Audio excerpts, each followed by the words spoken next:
வணக்கம் அன்பு நண்பர்களே, இன்றைய ஆயுதெழுத்து நிகழ்ச்சிக்கு உங்கள் அனைவரும் அன்போடு வரவேற்கிறேன். இந்த நாட்டுடைய 11வது குடியரசுத் தலைவராக ஜனாதிபதியாக இருந்த அவுல் பகீர் ஜைனுலாப்தீன் அப்துல் கலாம் அவர்கள் 1931ஆம் ஆண்டு அக்டோபர் 15ஆம் தேதி ராமேஸ்வரம் என்ற ஒரு சிறிய ஊரில் பிறந்து இந்த நாட்டுடைய 11வது குடியரசுத் தலைவராக மலர்ந்து மண்ணிலிருந்து விண்வரை முழுக்க பல்வேறு சாதனைகளை செய்து ஒரு மிகப்பெரிய ஒரு ஆச்சரியப்படத்தக்க ஒரு மனிதராக வாழ்நாள் முழுக்க எந்த பதவியில் எந்த உயரம் தொட்டாலும் முழுமையான எளிமையான ஒரு மனிதராக இருந்து கடைசி வரை இருந்து யாரிடமும் பழகுவதற்கு சங்கோஜப்படாமல் மிக மிக சகஜமாக இருந்து குழந்தைகளையும் இளைஞர்களையும் மாணவர்களையும் கண்டால் தானே முன்வந்து ஓடி ஜவஹர்லால் நேருவுக்கு பிறகு ஒரு இளைஞர்களையும் குழந்தைகளையும் இந்த அளவுக்கு ஈர்த்த இன்னொரு தலைவர் இருக்க முடியுமா? மகாத்மா காந்திக்கு பிறகு இந்த அளவு எளிமையும் நேர்மையும் கொண்ட ஒரு தலைவர் இருக்க முடியுமா? காமராஜருக்கு பிறகு இந்த அளவுக்கு ஒரு பொதுமக்கள் மீது சாமானிய மக்கள் மீது இவ்வளவு ஒரு ஆகர்ஷம் கொண்ட ஒரு ஈர்ப்பு கொண்ட ஒரு தலைவர் இருக்க முடியுமா என்று பல்வேறு வியப்புக்குரிய விஷயங்களை தன்னகத்தை ஒருங்கே கொண்ட ஒரு மாமனிதன் பதவியிலிருந்து ஜனாதிபதி பதவியிலிருந்து விலகி இருந்தாலும் கூட தன்னுடைய தலையாய பணியாக தனக்கு மிகவும் பிடித்த பணியாக தொடர்ந்த ஆசிரியர் பணியை இறுதி மூச்சு வரை, நாம் பேச்சுக்கு தான் எப்போதுமே சொல்லுவோம், இறுதி மூச்சு உள்ளவரை நாங்கள் போராடுவோம் என்று அரசியல்வாதிகள் இயல்பாக சொல்வார்கள். உண்மையிலேயே தன்னியல்பாகவே இறுதி மூச்சு வரை தான் மேற்கொண்ட ஆசிரியர் பணியில் மேகாலயா மாநிலம் ஷில்லாங்கில் இருக்கக்கூடிய இந்தியன் இன்ஸ்டிடியூட் ஆஃப் மேனேஜ்மெண்டில் மாணவர்கள் மத்தியில் உரையாற்றிக் கொண்டிருக்கும் போது அவருடன் இருந்த ஒரு சக நண்பர் எழுதுகிறார், உரையாற்றிக் கொண்டிருக்கும் 2 வரிகளுக்கு இடையே ஒரு நீண்ட மௌனம். ஏன் இந்த மௌனம், ஏன் இந்த அமைதி என்று நான் வியந்து பார்த்து அதிர்ந்து பார்த்து கொண்டிருக்கும் போதே அப்படியே சரிகிறது அவருடைய தேகம். இப்படி ஒரு பேசிக் கொண்டிருக்கும் போதே மாணவர்கள் மத்தியில் உரையாற்றிக் கொண்டிருக்கும் போதே, அதுவும் என்ன தலைப்பில், வாழத் தகுந்த இடம் இந்த பூமி என்ற தலைப்பில், வாழத் தகுந்த இடம் இந்த பூமி என்ற தலைப்பில் மாணவர்கள் மத்தியில் பாடம் நடத்துவதற்காக சென்றவர் மாணவர்கள் மத்தியிலேயே வகுப்பறையிலேயே அவர்கள் வகுப்படுத்திக் கொண்டிருக்கும் போதே உயிரிழந்திருக்கிறார். இப்படி ஒரு மகத்தான விஷயம், இப்படி ஒரு மரணம் கூட இப்படிப்பட்ட ஒரு மகத்தான விஷயமா மாற முடியும்? அப்படி சிலருக்கு தான் வாய்க்கிறது. பசுமன் முத்துராமலிங்க தேவருக்கு சொல்வார்கள், என்று பிறந்தாரோ அன்றே இருந்தார் என்று. அதனால் அந்த சமுதாய மக்கள் அது குரு பூஜையாக தேவர் ஜெயந்தியா கொண்டாடி கொண்டிருக்கிறார். இப்படி சில குறிப்பிட்ட விஷயங்கள் மட்டுமே நடக்கக்கூடிய விஷயமா இருக்கும். இது இப்படி ஒரு ஒற்றுமை எல்லோருக்கும் வாய்க்குமா? இப்படி ஒரு வியப்பு, இப்படி ஒரு பெருமை எல்லோருக்கும் வாய்க்குமா என்பது கேள்விக்குறியாக இருக்கிறது. இந்த அவுல் பகீர் ஜைனுலாப்தீன் அப்துல் கலாம் ஒரு எளிமையான மனிதராக இருந்தவர் மட்டுமல்லாமல் மிகப்பெரிய உயரங்களை தொட்டவர். இவருடைய இவ்வளவு பெரிய வெற்றிக்கு காரணம் இவர் மீது சூழ்ந்திருந்த மக்களுடைய எழுச்சியா. எங்கு சென்றாலும் மக்கள், மாணவர், இளைஞர்கள் இவரை தங்களுடைய மக்கள் தலைவராக கருதி எங்கு போனாலும் அப்துல் கலாமுக்கு ஒரு ரசிகர் மன்றம், நற்பணி மன்றம் வைக்கக்கூடிய அளவுக்கு இருந்தது. மக்களுடைய எழுச்சி தான் இவருடைய வெற்றி காரணமா, அல்லது அரசியல்வாதிகளும் அரசும் உரிய அங்கீகாரத்தை காலத்தை கொடுத்துக் கொண்டே இருந்தது? முழுக்க கால இடைவெளியில் அவர் என்னென்ன பதவி, டிஆர்டிஓவோ, இஸ்ரோவோ அல்லது பிரதமருடைய அறிவியல் ஆலோசகரோ அல்லது இந்த நாட்டுடைய ஜனாதிபதியோ எந்தெந்த காலத்தில் என்னென்ன அங்கீகாரம் கொடுக்க முடியுமோ முழுமையான அங்கீகாரம் அரசும் அரசியல்வாதிகளும் கொடுத்துக் கொண்டே இருந்தார்கள் என்று பார்ப்பதா? அரசு இவருடைய முழுமையான அப்துல் கலாமுடைய வெற்றிக்கான காரணம் மக்களுடைய எழுச்சியா அல்லது அரசுடைய அங்கீகாரமா? இதை பற்றி தான் இன்றைய ஆயுதெழுத்து நிகழ்ச்சியில் விவாதிக்கிறோம். நிகழ்ச்சி இந்த பகுதியில் காங்கிரஸை சேர்ந்த மூத்த தலைவரும் முன்னாள் மத்திய அமைச்சருமான திரு திருநாவுக்கரசர் நம்முடன் இணைந்திருக்கிறார். உங்களை நிகழ்ச்சிக்கு வரவேற்கிறேன். அதேபோல பாரதிய ஜனதாவுடைய மாநில தலைவர் திருமதி தமிழிசை சவுந்தரராஜன் நம்முடன் இணைகிறார். உங்களை நிகழ்ச்சிக்கு வரவேற்கிறேன். அதேபோல அப்துல் கலாமுடைய பரம ரசிகராகவும் அவருடைய நடிகராகவும் அவருடைய சமூக நலத்தொண்டை முன்னெடுத்து செல்வக்கூடிய நடிகர் தாமு நம்முடைய இணைகிறார் ராமேஸ்வரத்தில். உங்களை நிகழ்ச்சிக்கு வரவேற்கிறேன். நான் முதல்ல தாமுவோட தான் ஆரம்பிக்கலாம் நினைக்கிறேன். தாமு, நான் பேசுறது உங்களுக்கு கேக்குதா? நான் உங்கள்ட்ட தான் ஆரம்பிக்கலாம் நினைக்கிறேன். ஒரு சாமானிய மனிதராக, ஒரு அரசியல் பிரமுகராக இல்லாமல் ஒரு சாமானிய மனிதராக நீங்கள் உங்களுடைய திரைப்பட வேலையை பார்த்துக் கொண்டிருக்கும் போது உங்களை அப்துல் கலாம் பக்கம் ஈர்த்தது அவருடைய எளிமையா அல்லது அவர் வகித்த பதவியா? அவருடைய என்னை ஈர்த்தது நான் எது சொல்றது, அவருடைய ஒவ்வொரு வார்த்தைகளுமே ஒரு வாழும் கடவுளா ஒரு விழிப்புணர்வு எனக்குள்ள ஏத்துச்சு. உதாரணத்துக்கு பாத்தீங்கன்னா, your birthday is your mother's rebirthday. ரீபர்த்டேங்கும் போது அம்மா மீண்டும் ஜனனிக்கிற மீண்டும் பிறவி எடுக்கிற ஒரு விஷயம். அது மூலமா எங்க அம்மாவோட அருமை எனக்கு தெரியுது. அதே மாதிரி பிறப்பு ஒரு சம்பவமா இருக்கலாம், ஆனா இறப்பு சரித்திரமாவான்னு சொல்லுவார். அதை நினைக்கும் போது எங்களுக்குள்ள ஒரு இக்னிஷன், உள்ளுக்குள்ள ஒரு தீபம் ஏற்றப்படுது. அதே மாதிரி ஒரு ஸ்டூடெண்ட், ஒரு பிரைட்டஸ்ட் ஸ்டூடெண்ட்ஸ் டார்க் போர்ட்ல தான் உருவாகிறார் அப்படின்னு சொல்லுவார். இந்த மாதிரி லைஃபுக்கு அர்த்தம் சொல்லுவார்.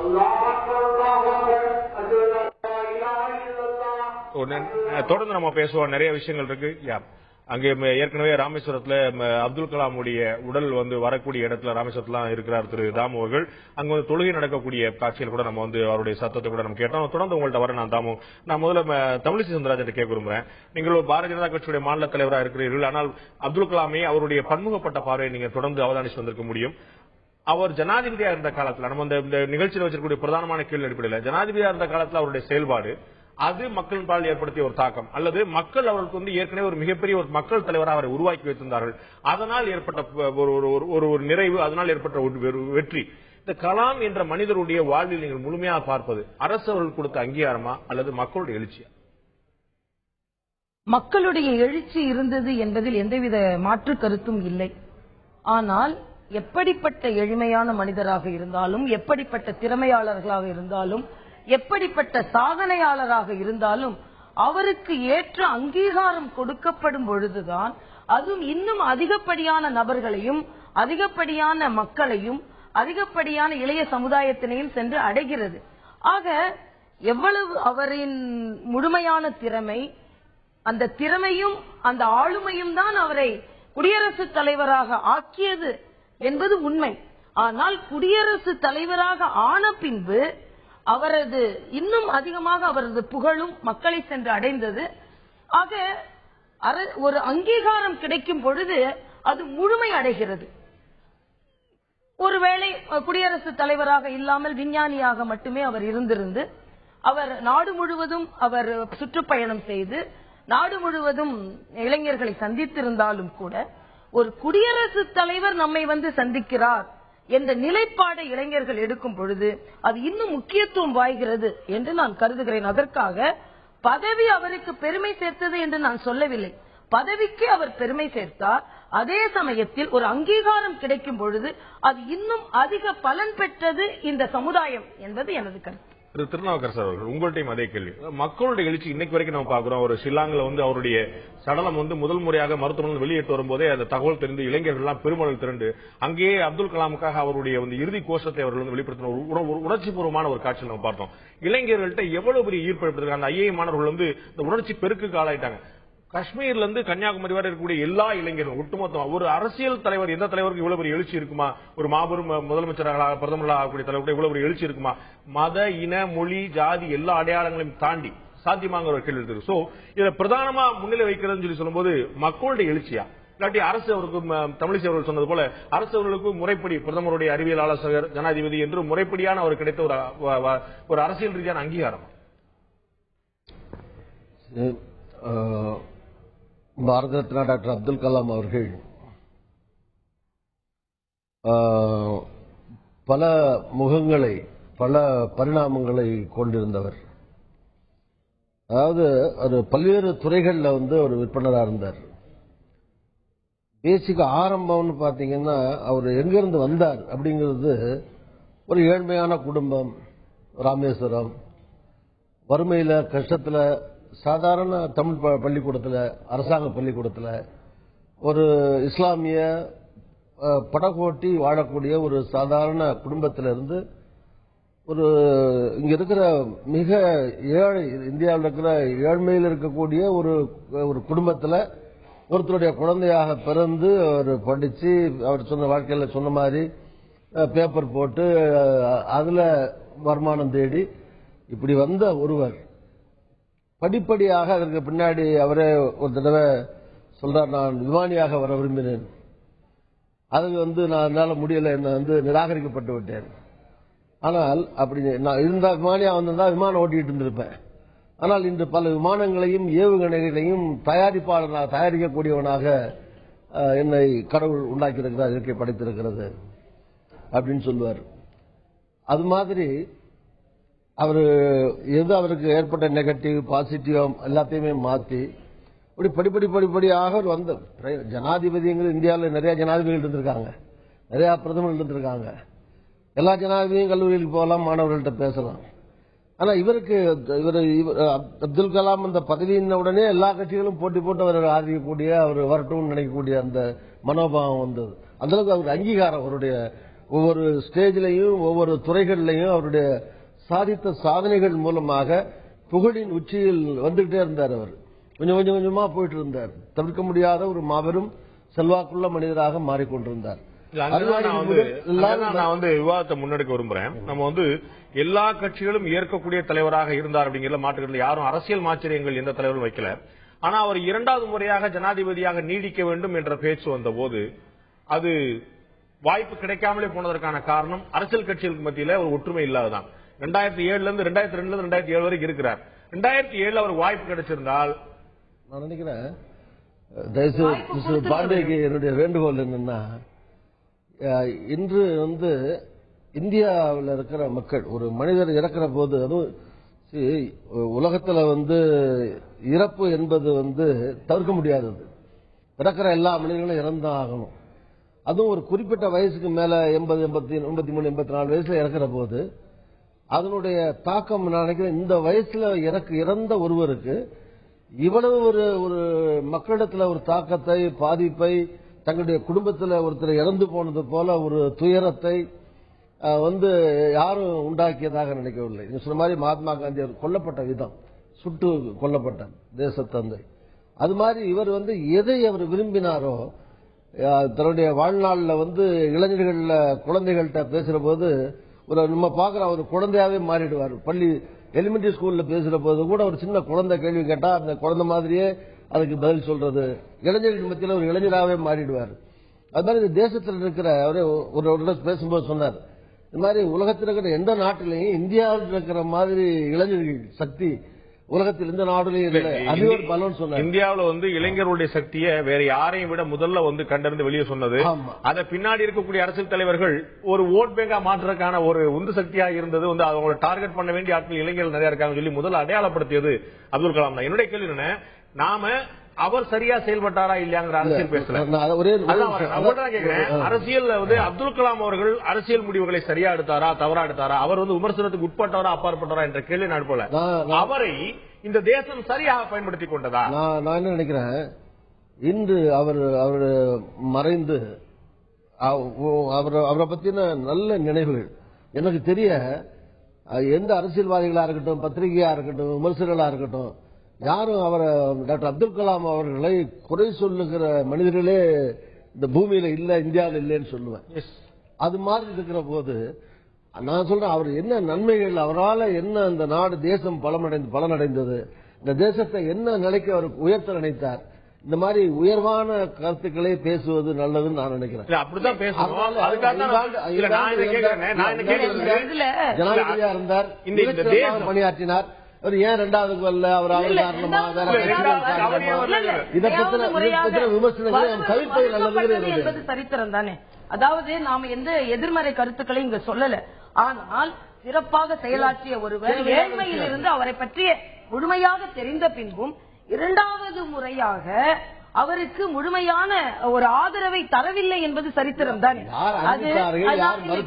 அதாவது தமிழகத்தில் உள்ள பற்றி அவருக்கு புகழஞ்சலி செலுத்துகிற இந்த நேரத்தில் அரசியல் ரீதியான சர்ச்சைகளையோ அல்லது இதற்கு யார் காரணம் யார் காரணம் இல்ல அல்லது அவர் காரணமா இது மாதிரி இருந்த காலத்தில் அவரை காட்டிலும் மக்களால் நேசிக்கப்பட்ட ஒரு ஜனாதிபதி இல்ல இது அரசியலாக்கவில்லை, கருத்துக்களையே சொல்ல விரும்பவில்லை என்றால், ஆனால் சரித்திரத்தில் ஒரு பதிவு இருக்கிறது அல்லவா, மறுபடியும் அவர் ஆவதற்கு வாய்ப்பு இருந்தது.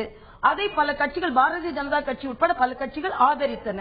பெரிய மனதோடு அவர் என்ன சொன்னார் என்றால், எல்லா கட்சிகளும் இணைந்து ஒரு மனதோடு எனக்கு ஆதரவு தந்தார், நான் ஜனாதிபதியாக விரும்புகிறேனே தவிர அரசியல் ஆக்கப்பட்டால் நான் விரும்பவில்லை என்று அவர் ஏற்கனவே சொல்லிவிட்டார். ஆனால் நமக்குள்ள ஆதங்கம் என்ன என்றால், இதே காங்கிரஸ் கட்சியும் இங்கே ஆண்டு கொண்டிருந்த திராவிட முன்னேற்ற கழகம் போன்ற கட்சிகளும் இன்னும் ஆதரவு தந்திருந்தால் இரண்டாவது முறை அவர் குடியரசுத் தலைவராக ஆகி இருப்பார் என்பது சரித்திர பதிவு தான்.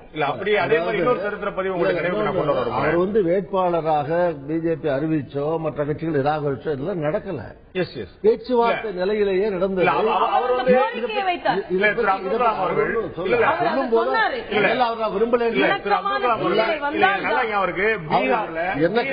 என்ன கேட்டீங்கன்னா, அவர் இரண்டாவது தடவை ஜனாதிபதி ஆகித்தான் இந்த நாட்டில் பெருமை பெறணும் புகழடையணுங்கிற நிலை இல்லை. அவர் நேசிக்கப்பட்ட ஒரு ஜனாதிபதியாக, மக்கள் ஜனாதிபதியாக இந்தியாவில் திகழ்ந்த முதல் மனிதர். தெரிஞ்சு அவர் பீகார்ல பத்திரிகையாளர்களுடைய கேள்வி கேட்கும் போது அவர் சொல்றாரு, நான் எல்லா கட்சிகளும் ஒருமித்த வேட்பாளராக அறிவித்தால் நான் போட்டியிடுவது பற்றி பரிசீலிப்பேன் அப்படின்னு சொன்னார். அவர் சொன்னது, நான் ஜனாதிபதி பதவி எனக்கு வேண்டாம் என்றோ தேவையில்லை என்றோ நான் மறுக்கிறேன் என்று சொல்ல, ஒருமித்த கருத்து இருந்தால் சரி, அந்த ஒருமித்த கருத்து எழவில்லை என்பதுதான் நாம் ஒரு மகத்தான மனிதர் சொல்லிடுவோமே. பாண்டே, என்னுடைய கருத்து இன்றைய வாதம் இன்னைக்கு வேணாலும் வச்சுங்க. உங்களுக்கு என்னுடைய வேண்டுகோள், இந்த தொலைக்காட்சிக்கு என்னுடைய வேண்டுகோள், சகோதரி தமிழிசைக்கு என்னுடைய வேண்டுகோள், அவர் மக்களிடத்தில் என்ன மாற்றங்களை உருவாக்க பாடுபட்டார், என்ன நன்மைகள் செய்தார், அவர் எப்படி வாழ்ந்தார், எப்படி உதாரண புருஷராக திகழ்கிறார், அவரால் இந்த நாட்டு இளைஞர்கள் எப்படி எழுச்சி பெற்றார்கள், இந்தியாவை ஒரு வளமான நாடாக எப்படி ஒரு மாற்றம், இதை பத்தி பேசுறதுதான் அவருடைய புகழுக்கு பெருமை சேர்க்க. ஆராய்ச்சிக்குள்ள போறதோ நான் விரும்பல. நீங்க பேசினா ரெண்டு பேரும் பேசிங்க, எனக்கு ஆட்சேபனை கிடையாது. இல்ல நான் நிச்சயம் நீங்க இல்லாம எந்த விவாதம் முறை இல்ல நிச்சயமா இல்ல. என்னன்னா நாம அவரை குறைபாடுகளையோ அதுக்கான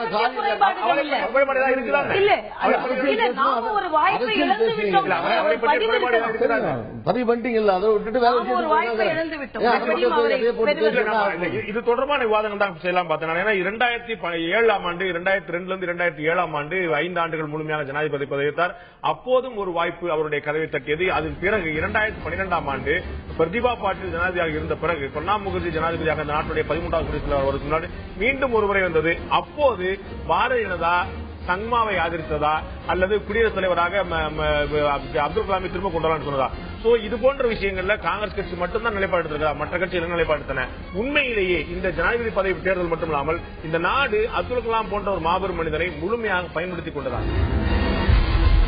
கலாமின் வெற்றிக்கான காரணம், அப்துல் கலாமுடைய வெற்றிக்கான காரணம் மக்கள் எழுச்சியா அல்லது அரசு அங்கீகாரம் என்ற தலைப்பில் இன்றைய ஆயுதத்தில் நிகழ்ச்சி விவாதிக்கிறோம். நிகழ்ச்சியின் முன்னாள் மத்திய அமைச்சர் திரு திருநாவுக்கரசர் சொன்னார், இது ஒரு அவருடைய புகழ்பாட வேண்டிய ஒரு நிகழ்ச்சியில் நம்ம அவரை ஒரு விவாத பொருள் ஆக்க வேண்டாம் என்று நான் இந்நிகழ்ச்சியின் இந்த பகுதியிலே நம்முடைய டாக்டர் சுமன் சி ராமன் அவர்கள் அரசியல் விமர்சனம் நம்முடைய இருந்திருக்கார். நான் உங்கள்கிட்டயே அந்த கேள்வியை நான் பிரதானமாக வைக்கலாம் நினைக்கிறேன். இது ஒரு மறைந்த பிரமுகரை பற்றிய எல்லாருடைய மனதில் இடம்பெற்றிருக்கக்கூடிய பிரமுகரை பற்றிய இந்த விவாதத்துக்குள்ளான கேள்வியை நான் கேட்கிறேன். அவரை ஒரு விவாதத்துக்குள்ளாக்குவது தவறா? நாம இப்ப பேச முயற்சி பண்றதும் நாம ஏற்கனவே திட்டமிட்டு எத்தனிச்சிருந்ததும் அவரை இந்த தேசம் சரியா பயன்படுத்திக் கொண்டதா? காங்கிரஸா, பாஜகவா, மன்மோகன் சிங்கா, நரேந்திர மோடியா, வாஜ்பாயா என்பதால் இந்த தேசம் சரியா பயன்படுத்திக் கொண்டதா அவருடைய ஒட்டுமொத்த வாழ்க்கையிலிருந்து? அப்ப நம்ம பார்க்கும்போது மக்கள் எழுச்சினால அவருக்கு இந்த ஒரு வளர்ச்சி, இந்த ஒரு ப்ரொஜெக்ஷன் கிடைச்சதா அல்லது அரசு அங்கீகாரத்தை அவர் வகித்த பதவிகள்னால இந்த ப்ரொஜெக்ஷன் கிடைச்சதா அப்படிங்கிற ஒரு கேள்வி. அப்ப இது போன்ற விவாதத்தை உள்ளாக்குவதே தவறோ? அதாவது நம்ம கலாச்சாரத்துல ஒரு பெரியவர் ஒரு மிக பெரிய ஒரு நாட்டு மக்களிடையே எவ்வளவு தாக்கம் மனதிலே ஏற்பட்டு இருக்கிறவர் மறைந்து 24 மணி நேரம் கூட ஆகவில்லை. அதற்குள் நாம் நிச்சயமாக விவாதிக்க வேண்டும். இது ஒரு நியாயமான விவாதம் என்று மாற்று கருத்து இல்லை. It's only the timing. அதாவது இன்னைக்கு செய்யணுமா இல்ல ஒரு 20 நாள் கழிச்சோ ஒரு மாதம் கழிச்சோ? நார்மலா இது ஒரு கலாச்சார விஷயம் அப்படிங்கிறது தான். இது விவாதிக்கப்பட வேண்டிய விஷயம். நிச்சயமாக கேள்வி பார்த்தீங்கன்னா, இப்ப அப்துல் கலாம் ஜனாதிபதியாக இருந்த காலத்துல சரியாக செயல்பட்டாரா அப்படிங்கிற ஒரு கேள்வி எழுப்பணும்னா இது கேள்வி எழுப்பக்கூடிய நேரமா அப்படின்னு நம்ம கேட்கலாம். நான் அதை பத்தி கேட்கல. அவர் இஸ்ரோல எல்லா ராக்கெட்டையும் அவர் தான் விட்டாரா? அந்த குழுக்கு பங்களிப்பு கிடையாதா? டிஆர்டிஓ என்ன பண்ணாரு? இதெல்லாம் நம்ம கேட்கல. இதுல அவர் மிக மகத்தான பணிகள் செய்தார் என்பதை சக விஞ்ஞானி உட்பட யாருமே மறுக்கல. திரு திருநாவுக்கரசரோ, தமிழிசையோ, நீங்களோ, நானோ, தாமோ யாருமே அவருடைய செயல்பாடை, அவருடைய நேர்மையை, அவருடைய எளிமையை, அவருடைய திறமையை யாருமே கேள்விக்குள்ளாக்கவில்லை. இங்கு எழுந்திருக்கக்கூடிய கேள்வி, அந்த மகத்தான மனிதரை நாம் சரியா பயன்படுத்திக் கொண்டோமா?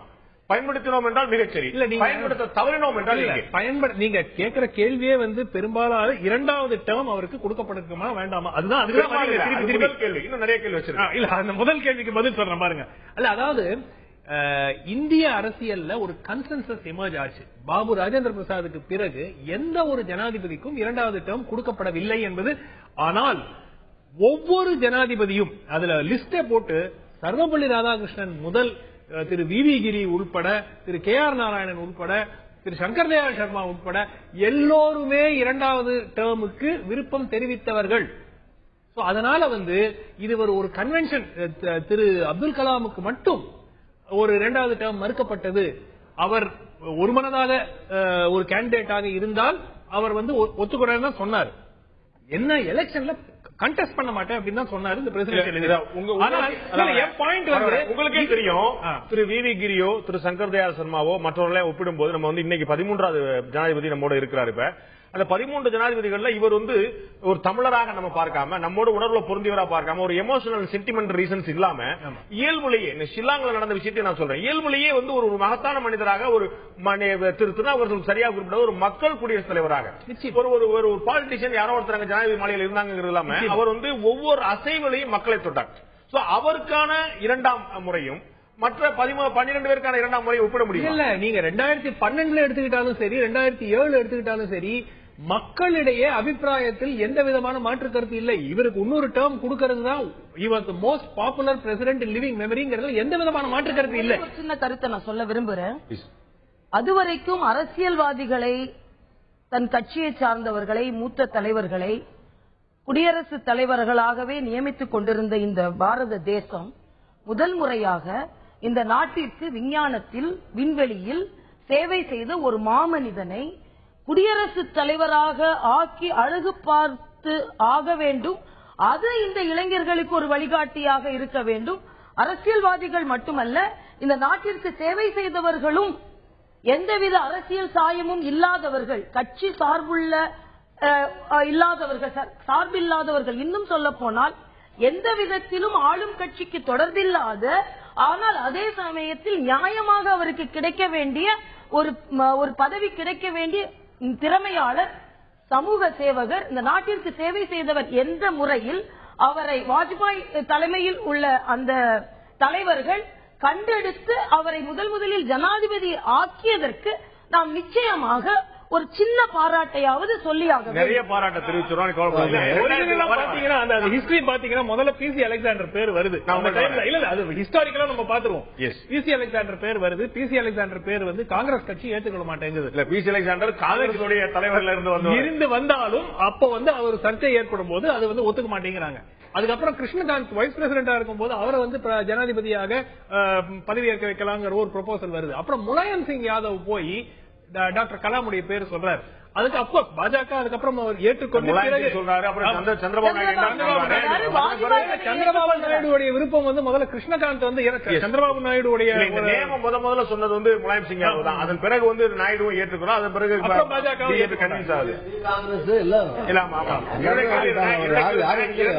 2002 நாங்கள் சொன்னதுக்கு எங்களுக்கு பாராட்டு கொஞ்சமா தெரிவிக்க வேண்டாமான்னு கேட்கறீங்க. நான் நிறைய பாராட்டு தெரிவிக்கிறேன். என்னுடைய கேள்வி 2012 2007 ஒரு வாய்ப்பு தவறப்பட்டது. 2012 மீண்டும் ஒரு வாய்ப்பு வந்த போது அதிமுக உள்ளிட்ட கட்சிகள் சேர்ந்து உங்களை குண்டலம் சொன்ன போது நீங்கள் அந்த வாய்ப்பை பயன்படுத்தினீர்களா? இல்ல, பயன்படுத்தி இல்ல. அதுல வந்து எங்கள் கட்சி தலைவர்கள் அப்பொழுது சொன்னதை ஒன்றை நாம் நினைவு கூற வேண்டும்.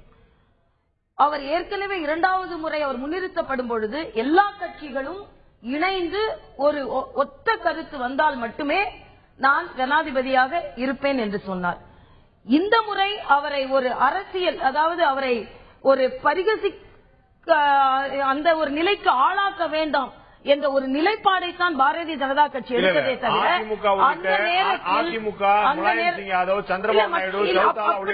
அப்படியே சேர்த்திருந்தால் நிச்சயமாக அந்த நேரத்தில் ஒரு மிகவும், அதாவது எப்படி அப்துல் கலாம் அவர்களை முன்னிறுத்தினார்களோ அதே போல அந்த கட்சியை சார்ந்தவர்கள் எல்லாம் ஒரு மிகவும், அதாவது எப்படி நம்ம ட்ரைபல் அந்த லெவல்ல உள்ளவர்களை முன்னிறுத்த வேண்டும் என்ற ஒரு நிலைப்பாடை எடுத்தார்கள். ஏன் அந்த நிலைப்பாடை எடுத்தார்கள்? ஒரு பாராட்டு தெரிவிக்க வேண்டும் என்று நீங்கள் விரும்புகிறீர்கள். அந்த 2வது வாய்ப்பை நீங்க கொடுத்திருந்தீங்க அப்படின்னா அதுக்கு நீங்க முன்னெடுத்திருந்தீங்கன்னா அந்த பாராட்டுக்கு முழுமை பெறுவீங்க. இல்ல இல்ல, அப்படியெல்லாம் இல்ல. ஏனென்றால் உங்களுக்கு ஒரு காரணம் இருப்பது போல அவர்களுக்கு ஒரு காரணம் அப்படியெல்லாம் இல்ல. முதலில் ஒரு அரசியல் சாராத ஒரு நல்ல ஒரு மனிதரை குடியரசுத் தலைவராக ஆக்கியதற்கு ஒரு முன்னுதாரணமாக திகழ்ந்தார்கள் என்ற வகையில் ஏன் இதை நீங்கள் ஏற்க மறுக்கிறீர்கள் என்று நான் கேட்கிறேன். 2வது முறை முழுமையான வாய்ப்பு மறுக்கப்பட்டது என்பது உண்மை. என்னோட கருத்துல இந்திய ஜனாதிபதி இன்னொன்னு சொல்லணும். பர்சனலா பாத்தீங்கன்னா சென்னையில தான் அவர் வேட்பாளர் அறிவிக்கப்பட்டது இருந்தார். அப்ப நான் எம்பி பிரமோத் மோகன் தான் அவர் அழைக்க வந்தார். அவர் கூட நானும் போய் இங்க ஐஐடி தங்கியிருந்தார். அவர் காலைல பிளைட்ல நான் போற போது அவர் கூட நானும் போனேன். நானும் வேட்பாளர்ல அவருக்கு சாதகமாக கையெழுத்து போட்ட எம்பியில ஒருத்தன். அப்ப நான் வந்து இங்க இருந்து சென்னையில இருந்து பிரமோத் மோகன் 2 பேரும் கூட்டி போனோம். அஸ் அ கேண்டிடேட் அவருக்கு வந்து டிக்கெட் அங்க வந்து கட்சியின் சார்பில் அங்க இருந்து போட்டு கூட்டி போறதா இருந்தது. அதை ஏத்துக்கல. அவர் டிக்கெட் போட்டிருந்தாங்க. அதுக்கான பணத்தை இங்கேருந்து போன விமானத்துல பதவி ஏற்பதற்கு முந்தி போன அந்த பணத்தை நான் தான் கொடுப்பேன், நான் இன்னும் ஜனாதிபதி ஆகல, அதனால என் காசு தான் கொடுப்பேன்னு சொல்லி அவர் பணத்துல இருந்து அந்த பிளைட்ல பறந்து போனார். அப்படிப்பட்ட ஒரு மனிதர். அதற்கு அடுத்து அவர் எந்த துறையில எல்லாம் இருந்தாரோ அவ்வளவுலையும் புகழ்பொடி நாட்டினார். அதுக்கடுத்து அவருடைய நேர்மை, எளிமை, அவர் மக்கள்கிட்ட பழகுற விதம், அதே மாதிரி அவர் குழந்தைகளை இளைஞர்களை ஊக்குவித்த விதம், நேசித்த விதம், இந்தியா ஒரு கனவு காணுங்கள், அப்படி கனவு அடிக்கடி நான் சொல்ற மாதிரி கனவுங்கிறது தூங்கும் போது வர்றதில்ல, தூங்க விடாமல் செய்வது, இது மாதிரி சொல்லி சொல்லி பல கோடிக்கணக்கான இளைஞர்கள் அவர்கள் மத்தியில் ஒரு எழுச்சியை உண்டாக்கி அவர்களை தூங்க விடாமல் செய்தார். இளைஞர்கள் கையில தான் அந்த நாடு இருக்குன்னு ஆக்கினாரு. 2020 அதுல இந்தியா எப்படி வரணும், இந்த மாதிரி எல்லாம் ஒரு அவருக்கு என்று அது மட்டும் இல்ல, அவர் என்ன அங்கீகாரம் உலக அளவில் இருந்ததுன்னா, நீங்க ஐநா சபையில் பேசுற போது கலியன் பூங்குன்னர் யாதும் ஊரே யாவரும் அந்த மாதிரி பேசிய பேச்சுக்களால அந்த அங்க இருக்கிற அவையே எழுந்து நின்று இது மாதிரி இந்த சபையில இதை விட சிறந்த பேச்சு நாங்க கேட்டதே இல்லைன்னு பாராட்டினாங்க. இந்த மாதிரி எல்லாம் இருந்த ஒருத்தர் 5 வருஷம் ஜனாதிபதியாக வந்தார், வாய்ப்பு கொடுக்கப்பட்டது வந்தார். அந்த இந்திய ஜனாதிபதிங்கிறது அமெரிக்க ஜனாதிபதி அல்ல. இந்திய ஜனாதிபதிங்கிறது ஒரு அலங்கார பதவி தானே தவிர ஒரு அமெரிக்க ஜனாதிபதி மாதிரி அவருக்கு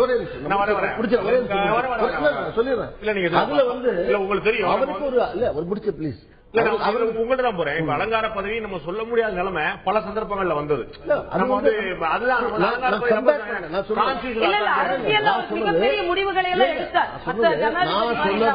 நான் சொல்றது அமெரிக்க ஜனாதிபதியோட ஒப்பிட்டேன். ஜனாதிபதினா அமெரிக்க ஜனாதிபதினா பிரைம் மினிஸ்டர் மாதிரி அங்க. இங்கே தனியா மக்களால் தேர்ந்தெடுக்கப்பட்ட பிரதமர், நாடாளுமன்றம் கூடி தேர்ந்தெடுக்கப்படுகிற ஒரு ஜனாதிபதி, அவங்களுக்கு சில முடிவுகளை கையெழுத்து போடுறதோ கடைசியா ரிஜெக்ட் பண்றது இருக்கு, பார்லிமெண்ட்டுக்கு அதிகாரம் இருக்கு. பிரதமர் இந்தியா இந்தியனுடைய செட்டப்ல ஜனாதிபதிங்கிறது ஒரு அதை வச்சு இந்தியாவில் ஜனாதிபதியே முடிவுகள் எடுத்து எதுவும் பண்ண முடியாது. அதுல ஒரு முறை அவர் இருந்தார், 2வது முறை அவர் இருந்து அதனால இந்திய தேசத்துக்கு சில நன்மைகள் செய்திருக்க முடியும், புகழ் அடைஞ்சிருக்க முடியும், பெருமை அடைஞ்சிருக்க முடியும் அப்படிங்கிற அவசியம் இல்லாத ஒரு அளவுக்கு அவர் உயர்ந்துட்டார். ஜனாதிபதியா இருக்கிற போது மக்கள் மத்தியில் சோ பாப்புலர். அதுக்கு பின்னால அவர் எத்தனை ஜனாதிபதி இருந்தாங்க, ஜனாதிபதியா இருக்கும்போது எவ்வளவு செல்வாக்கோட இருந்தாரோ அதை விட மேலும் செல்வாக்கோடு மக்களிடத்துல போயிட்டே இருந்தார். ஜனாதிபதியுடைய பதவி அலங்கார பதவி என்று சொல்வதை விட ஒரு it is a constitutional post. ஆனால் அரசு அவர்கள் செய்யும் பொழுது ஓரளவுக்காவது தட்டி கேட்கும் உரிமை ஜனாதிபதி கொடுக்கப்பட்டிருக்கு. அதனாலதான் ஒரு அரசாங்கம் ஒரு பார்லிமெண்ட்ல ஒரு பில் வந்துச்சுன்னா அதை ஏற்றுக்கொள்ளவில்லை என்றால் திருப்பி அனுப்புறதுக்கு அதிகாரம் கொடுக்கப்பட்டிருக்கு. ஒரு சேஃப் கார்டாக தான் வச்சிருக்காங்களே தவிர, ஆனால் ஒவ்வொரு ஆளும் கட்சி எதிர்பார்ப்பது ஒரு அலங்கார ஜனாதிபதி, ஒரு ரப்பர் ஸ்டாம்பாக இருக்க வேண்டிய ஒரு ஜனாதிபதி எதிர்பார்க்கிறாங்க. அது இவர் இல்ல. இப்ப ஆபீஸ் ஆஃப் ப்ராஃபிட் பில்ல ரிட்டர்ன் பண்றாரு. இந்த மாதிரி பிரச்சனை வரும்போதுதான் 2வது டேர்முக்கு அவங்க யோசிக்கிறாங்க காங்கிரஸ்.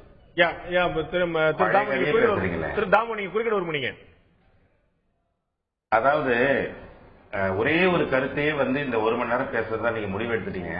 இல்ல அப்படி இல்ல, நான் கொஞ்சம் பேசுறேன். அதாவது மறுபடியும் ஜனாதிபதியா அவர் முதல்ல விரும்பணும். நான் ஜனாதிபதி ஆகிறதுக்கு அவர் முதல்ல விரும்பல. அதுக்கு அடுத்தபடியா பாத்தீங்கன்னா எல்லாரும் ஒருமித்த கருத்தா வரணும்னு சொன்னது அவர் உண்மைதான். ஆனா வரமாட்டாங்க நல்லா தெரியும் அவருக்கு. அதனால அது நடக்கல. அதனால இந்த மறுபடியும் ஒரு ஜனாதிபதி ஆயிருந்தாருன்னா இந்த மிகப்பெரிய ஆசிரியரை கிட்டத்தட்ட பல கோடி இளைஞர்கள் இழந்திருப்பாங்க. இன்னைக்கு பாத்தீங்கன்னா ஒவ்வொரு மாணவனுக்குள்ளயும் அவ்வளவு ஒரு விழிப்புணர்வு கிடைச்சிருக்கு. அவனுக்குள்ள இருந்த அறியாமை எல்லாம் தவிடுபடி ஆயிடுச்சு. இன்னைக்குதான் அப்பா அம்மாவோட அவன் சேர்ந்து வாழறான். அப்பா அம்மாவோட அருமை தெரியுது அவனுக்கு, ஒரு டீச்சரோட அருமை தெரியுது. இன்னைக்கு கூட பாத்தீங்கன்னா இன்னும் லேக்ல தான் இருக்கோம், ஒர்க் பண்ணிக்கிட்டு இருக்கோம். நாங்கெல்லாம் டீச்சரை அடிக்கிறான், குடிக்கிறா பொண்ணு, சாராயத்துக்கு அடிமையாகிறான். இன்னும் நிறைய இந்த சொசைட்டில கலாமிட்டிஸ் இருக்கு. அதுக்கு காரணம் நிறைய இருக்கு. சினிமா காரணங்கிறாங்க, மீடியாஸ் காரணங்கிறாங்க, அப்புறம் டீச்சிங் மெத்தடே சரியில்லைங்கிறாங்க. ஆனா எல்லாத்தையும் தாண்டி இது சரியில்லை அது சரியில்லைன்னு போகாம பல துறையிலிருந்து சில பேரை தேர்ந்தெடுத்து, சினிமா துறையிலிருந்து என்ன தேர்ந்தெடுத்து எங்களுக்கு ஒரு ஸ்பெஷல் ட்ரைனிங் கொடுத்து திரு பொன்ராஜ் மூலியமா இன்னைக்கு நான் மட்டுமே 7 லட்சம் மாணவர்களை சந்திச்சு அதுல குறைஞ்சபட்சம் 4.5 லட்சம் மாணவர்கள் ஒரு காலத்துல சிறந்த அரசியல் தலைவர்களா வருவாங்க நிச்சயமா. ஒரு அமைதி புரட்சி நடந்துகிட்டு இருக்கு. அதே மாதிரி அதுல இருந்து வெளியே வர தீவிரவாதியை வரமாட்டான். கண்டிப்பா அவன் சாராயத்தை தொட மாட்டான், அப்பா அம்மாவுக்கு முதியோர்கள் விட மாட்டான், அவன் சிறந்த நிர்வாகியே வருவான்.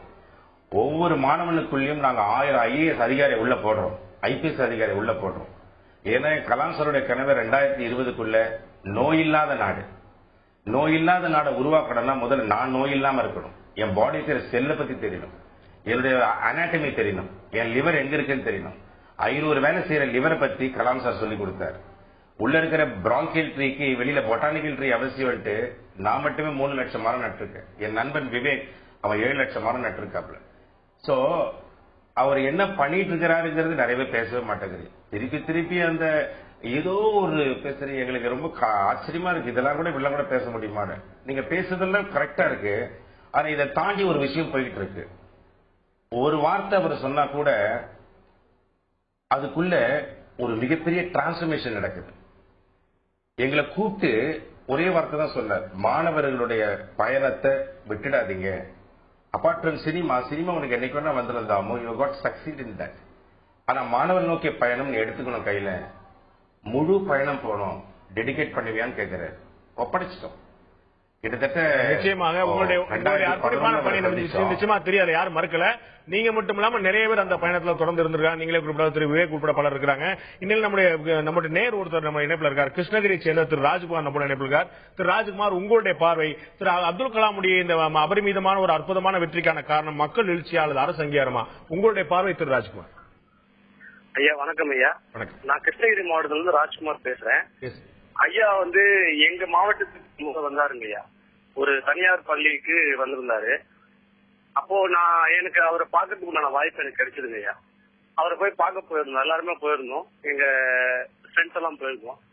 அப்ப அந்த நிகழ்ச்சியில மோஸ்ட்லி எல்லாருமே அவர் குழந்தைகளோட தான் உட்கார்ந்துட்டு இருப்பாரு.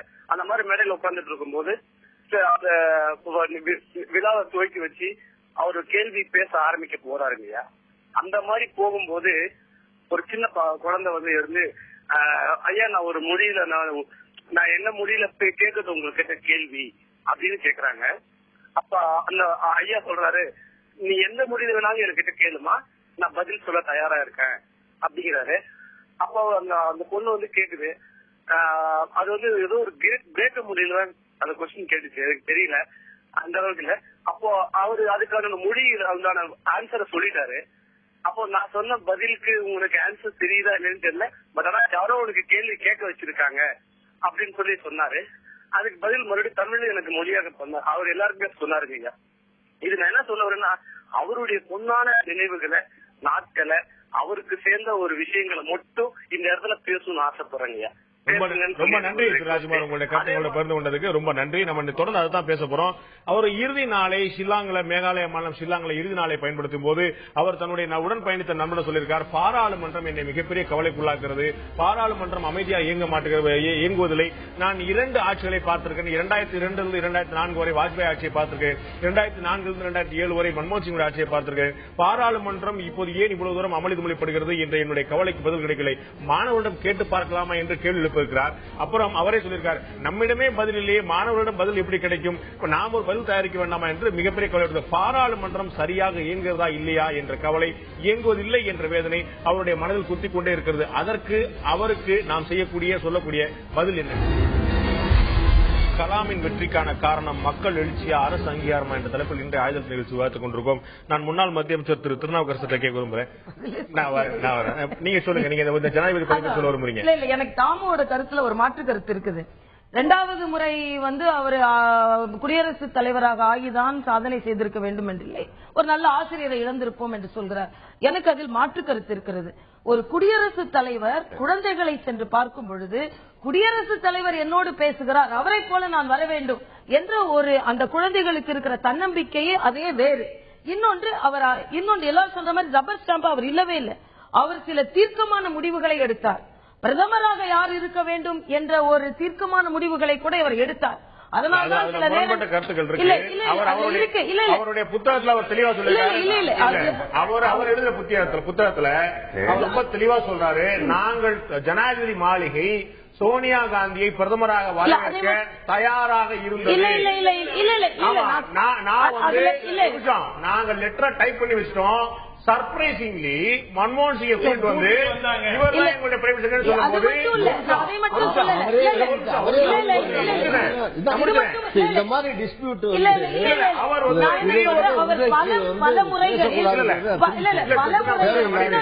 அவரை பற்றி விமர்சனம் வரப்போவே இல்லை. அதுல நான் வந்து 100% குணமா இருக்கேன். அவரை பற்றி விமர்சனம் வரப்போவே இல்லை. முழுமையான ஒரு ஜனாதிபதியாக ரப்பர் ஸ்டாம்பாக மட்டுமே அவர் இல்லை என்பது அதை நான் இங்கே பதிவு செய்கிறேன். இன்னொன்று, இவர்களெல்லாம் சொல்வதை போல நான் ஒரு சின்ன உதாரணம் சொல்றேன். அவர் நம்ம சுமந்துக்கும் தெரியும், எனக்கும் தெரியும்.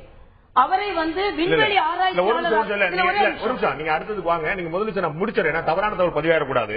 அவருடைய புத்தகம் டர்னிங் பாயிண்ட் அப்படிங்கிற அவருடைய திருப்பணிகள் புத்தகம் அவர் சொல்றாரு, but to my great surprise when I landed at Gandhi sorry அவர் வந்து மன்மோகன் சிங்கை கூட்டு வந்து மன்மோகன் சிங்கை கூட்டதுனால நாங்க அந்த லெட்டர்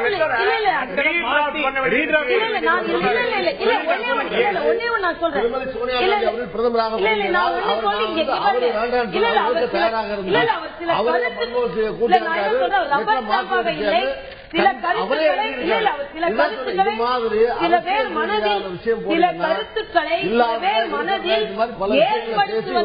காரணமாக இருந்திருக்கலாம். சில பேரு நான் என்ன சொல்றேன்னா திரு திருநாவுக்கு வாதம் வைப்பாரு, ரெண்டுல எது சரி அப்படின்னு இரண்டாவது முறையாக அப்துல் கலாம் பத்தி பேசுறோம். மாற்றா சொல்லல, அவர் ரப்பர் ஸ்டாம்பா இல்ல, அவர் ஒரு முழுமையான ஜனாதிபதியாக இருந்து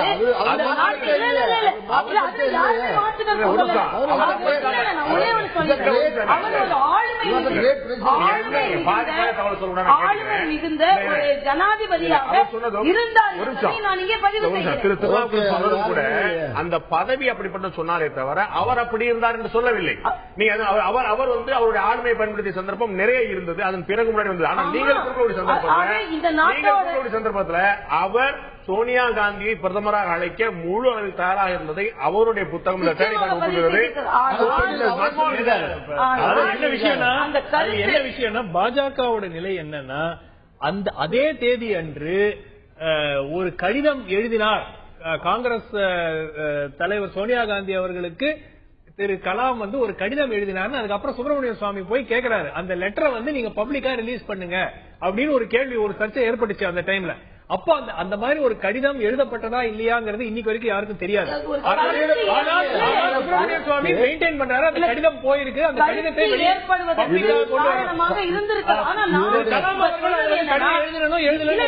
இரண்டாவது முறையாக ஏன் அவர் வருவதை முழுவதுமாக தடுக்கப்பட்டது என்பதற்கு பல காரணங்கள் இருக்கலாம். நீங்க சொல்லுங்க, 2012 ஏன் வாய்ப்பு கொடுக்கல? நீங்க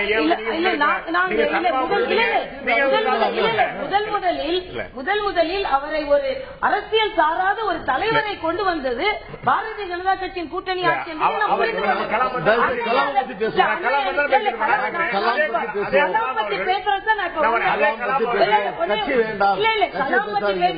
இப்ப வந்தேன் ஆக்கப்படவில்லை என்ற கவலை இருக்கிறது என்பது மட்டும் இல்ல. நான் இப்ப உங்களுக்கு சொல்ல வந்தேன் என்னன்னா, ஸ்டென்ட் ஒண்ணு உருவாக்குனாரு ராஜ் கலாம் ஸ்டென்ட்.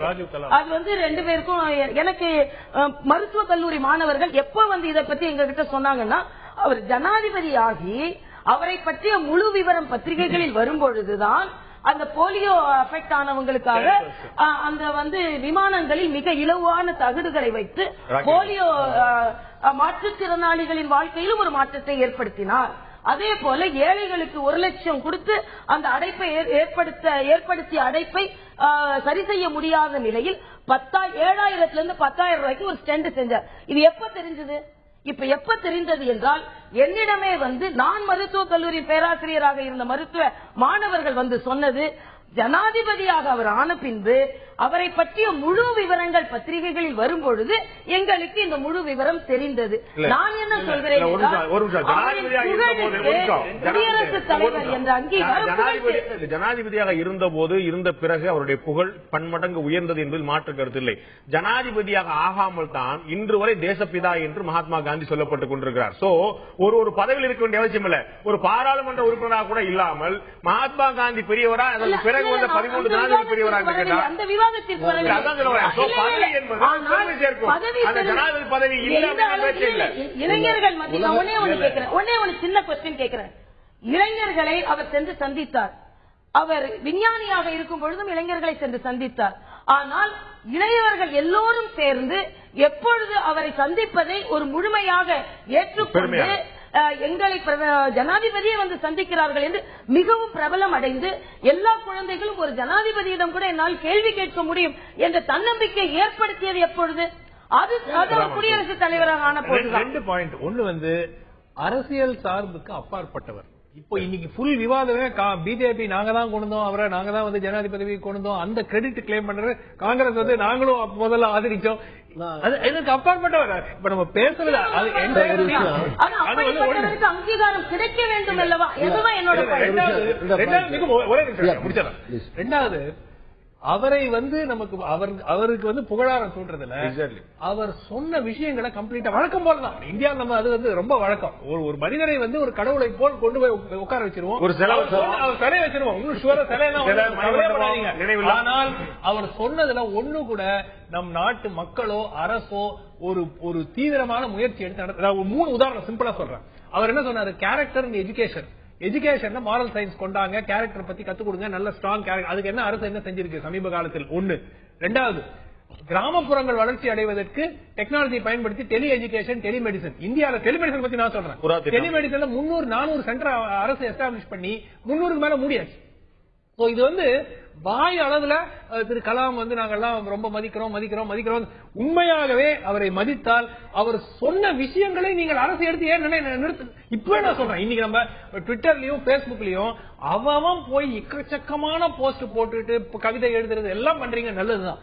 ஆனால் அவர் சொன்ன மெசேஜுக்கு யாருமே ஒன்னும் காதலே கொடுக்கல. அவரு ஜனாதிபதி எனக்கு தெரிய உலக நாடுகள் இருந்த தலைவர்கள்ல உலகம் முழுக்கும் இருக்கிற பல்கலைக்கழகங்கள்ல இருந்து சுமார் 40க்கும் மேற்பட்ட கௌரவ டாக்டர் பட்டங்கள் வந்து வழங்கப்பட்ட ஒரு சிறந்த மனிதர் டாக்டர் அப்துல் கலாம். அதுக்கு அவர் இந்திய ஜனாதிபதிக்காக கொடுக்கல. இந்தியாவில் அவர் அதுக்கு முந்தையும் ஜனாதிபதிகள்லாம் இருக்காங்க. அங்கங்க சில பேர் கிடைச்சிருக்கலாம். அது மாதிரி அவர் வந்து ஒரு வியப்பிற்கு திரு சுமன் சொன்னது போல என்னன்னா நம்ம வந்து அவருடைய சிந்தனை, அவருடைய செயல், அவருடைய அந்த இறுதி நாள் அன்னைக்கு நேற்று பகல்ல வந்து அவருடைய நண்பர்கிட்ட பேசும்போது இன்னொரு விஷயம், ஒரு ஜனாதிபதி ஆனது ஜனாதிபதி பதவியிலிருந்து விலகி இல்லாம போன பிறகு, முன்னாள் ஜனாதிபதி ஆன பிறகு கிராமப்புற வளர்ச்சினா காந்திகிராம் யூனிவர்சிட்டியோட கான்டாக்ட் பண்ணியிருந்தார். அதே மாதிரி ஆந்திராவில் அது மாதிரி டெலிமெடிசன்ஸ் ஒவ்வொரு ஏற்பட்ட பல்கலைக்கழகங்கள்ல அவர் வந்து பல்கலைக்கழகங்கள்ல அவங்களுக்கு வந்து ஆராய்ச்சியாளர்களுக்கு சொல்லிக் கொடுக்கக்கூடிய அளவுக்கு அறிவாற்றல் நிறைந்தவராக இருந்தார். சாதாரண எலிமெண்டரி ஸ்கூல்ல இருந்து ஆரம்பிச்சு அவங்களுக்கு டீச்சரா இருந்தாரு, பெரிய பெரிய ஸ்காலர்ஸுக்கும் டீச்சரா இருந்தாரு. அவர் his capacity was so high. அது மாதிரி ஒரு டேலண்ட், ஒரு அறிவாற்றல். அந்த அறிவாற்றல் இன்னொரு எக்ஸ்ட்ரீம் வந்து அவருடைய எளிமை, இன்னொரு எக்ஸ்ட்ரீம் நேர்மை. பாராளுமன்றம் பற்றி உங்கள்கிட்ட கேட்க விரும்புறேன். நானே ஒரே தொலைபேசி அழைப்பு நண்பர் இருக்காரு, புதுக்கோட்டையை சேர்ந்த நண்பர் திரு நவீன்குமார் நம்முடைய. நவீன்குமார், உங்களுடைய கருத்தை பகிர்ந்து கொள்ளுங்க. 11வது குடியரசுத் தலைவர் அப்துல் கலாமை இந்த தேசம் சரியாக பயன்படுத்திக் கொண்டதா உங்களுடைய பார்வை நவீன்குமார்? உண்மையிலே தேசம் பயன்படுத்தியதை விட அவர்கள் பயன்படுத்தினார்கள் சார், அதான் உண்மை. இன்னைக்கு காமராஜர் வந்து காங்கிரஸ் தூக்கி வைக்குது. காங்கிரஸ் தூக்கி வைக்கிறது அவங்க கடைசி வரைக்கும் கைவிடாம இருந்தா காங்கிரஸ் தூக்கி வைக்கலாம். காரணம் காமராஜர் அரசியலாலதான் மக்களுக்கு நல்லது பண்ண முடியுங்கிறதுனால அவர் அரசியல்ல இறங்கி நல்லது பண்ணாரு. ஒரு கட்டத்துல அவரால் முடியல, காங்கிரஸ் அவரை விடல, அதனால அவர் காங்கிரஸ் விட்டு வெளியே வந்தார். அதே நிலைமைதான் இன்னைக்கு பாரதிய ஜனதா கட்டத்துல அவங்களுக்கு வாய்ப்பு கொடுத்தாங்க ஜனாதிபதிக்கு, அவர் அதை உபயோகப்படுத்தி நல்லா பண்ணாரு. ஆனா பாரதிய ஜனதா அவரை கழட்டி விட்டுச்சு. அந்த ஒரு காரணத்துக்காக தான் அவர் வெளியே வந்தாரே தவிர வியாபாரம்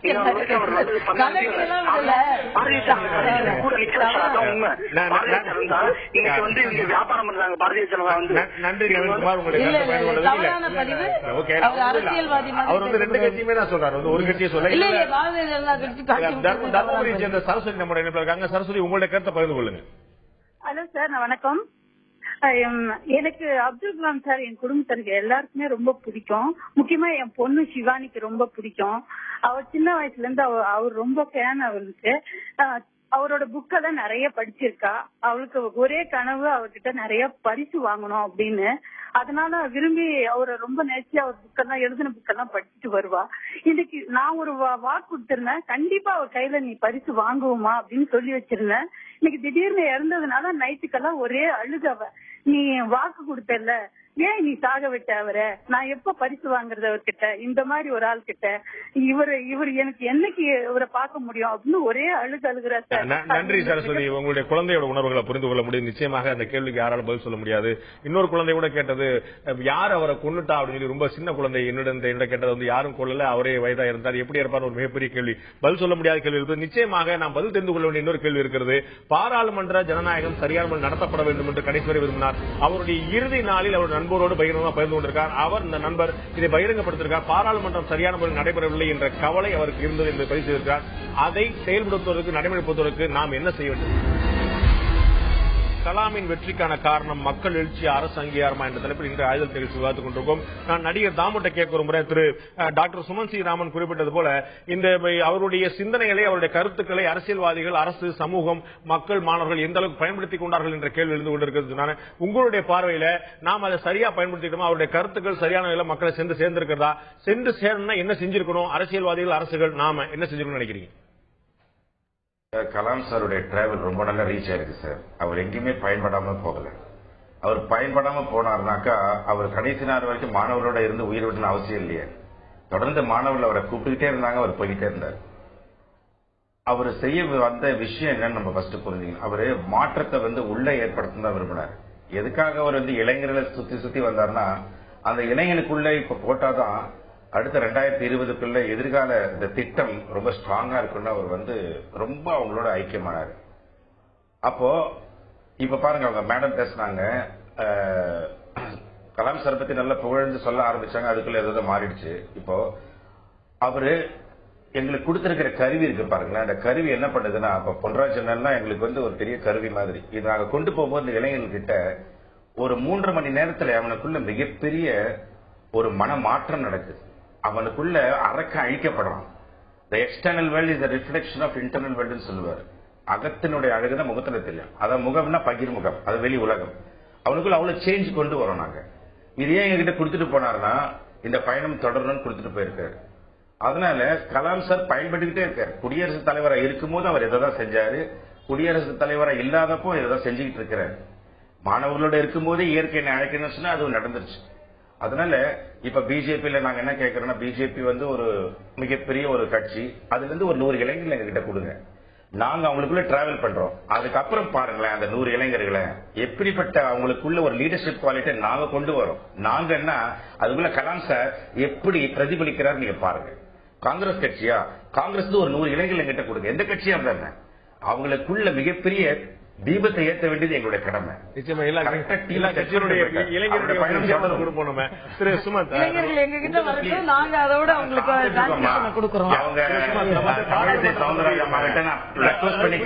அவர் சொல்றதுல இளைஞர்களிடையே நிச்சயமாக ஒரு விழிப்புணர்வு கொண்டு வந்திருக்காரு. ஒரு மாற்றத்தை உருவாக்குவதற்கு அவர் பாடுபட்டாருங்கிறது மாற்று கருத்து ஒன்றும் இல்லை.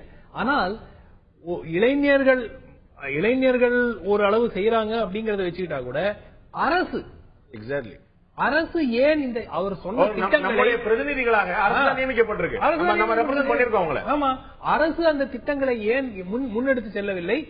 அவர் வாழ்நாளிலே அது செய்யாதவங்க இப்ப அவர் காலத்துக்கு பிறகு எந்த அளவு அந்த திட்டங்களை போய் ஜனநாயகத்தை ஒரு கோர் இஷ்யூஸ்ல நிறைய நம்ம பார்க்கலாம். பட் நம்ம வந்து எல்லாருக்கும் பொதுவான விஷயமா பார்க்கும்போது ஜனநாயகத்துடைய அடிப்படை தூணா நம்ம சொல்றது வந்து பாராளுமன்றம் தான் சொல்றோம். ஒட்டுமொத்தமா பார்லிமெண்ட் எப்படி நடக்குங்கிறது முழுக்கமே வச்சு நான் வந்து சில வேறு கண்ட்ரிகளோட நாடுகளுடைய பார்லிமெண்டத்தை பார்த்திருக்கேன். எவ்வளவு அவங்க சட்டரிக்கா கேலி பண்றாங்க, கிண்டல் பண்றாங்க, மாற்றத்துல விமர்சனம் பண்றாங்க. ஆனா நம்மள மாதிரி ஒரு அமளி தும்மொழி வந்து நடக்கிற ரொம்ப அமைதியா. ஆனா இதை பத்தி ஒரு கனவு சொல்றாரு, 2 கவர்மெண்ட் நான் பார்த்திருக்கிறேன்.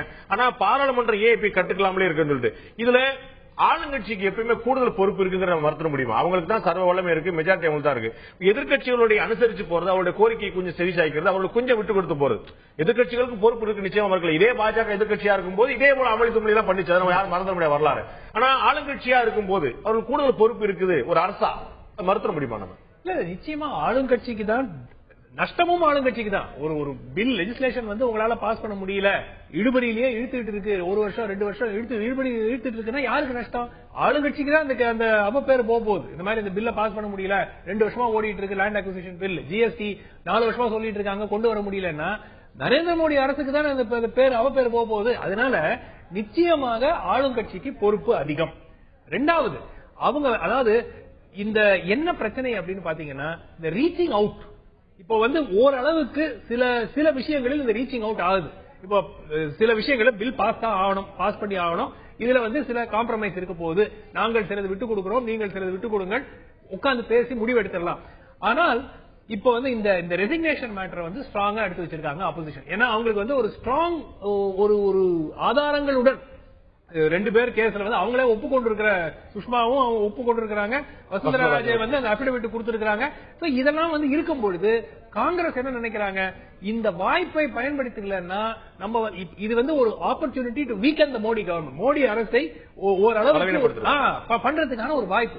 இந்த வாய்ப்பை விட்டுட்டுச்சுன்னா நாளைக்கு இந்த வாய்ப்பு இது வந்து திருப்பி மீண்டும் 2014 போன்று பாஜக உடைய வலிமை அதிகமாயிடுமோ அப்படிங்கிற சந்தேகம் தான். அரசியலை தவிர்த்து பார்த்துட்டோம்னா 2 கட்சியிலுமே எதுவுமே செய்ய முடியாது. அரசியல் தான் அவருடைய பிரதானம். வந்து ஏற்கனவே ஜார்ஜ் பெர்னாண்டஸ் பதவி சொல்லி அவங்க கோரிக்கை வச்சாங்க.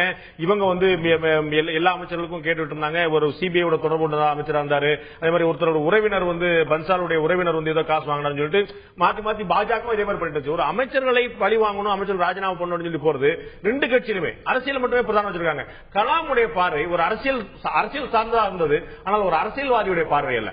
அத இந்த அரசியல் வாழ்க்கையில கொண்டு வர முடியுமா? அது ஒரு கனவாவே இருக்கக்கூடிய விஷயமா? நடைமுறை சாத்தியமா? இல்ல, நடைமுறைக்கு நிச்சயமாக சாத்தியம். ஆனால் அதற்கு இட் ரிக்வயர்ஸ் மெக்னானிமிட்டி. இரண்டு பிரதான கட்சிகள், காங்கிரஸ் இருக்கட்டும் பாஜக இருக்கட்டும், 2 பிரதான கட்சிகள் வந்து நிச்சயமாக அட் எண்ட் ஆஃப் த டே மக்களுக்காக சில விஷயங்களை நாம் கொண்டு சேர்க்க வேண்டும். ஒரு உதாரணங்க, சிம்பிள்.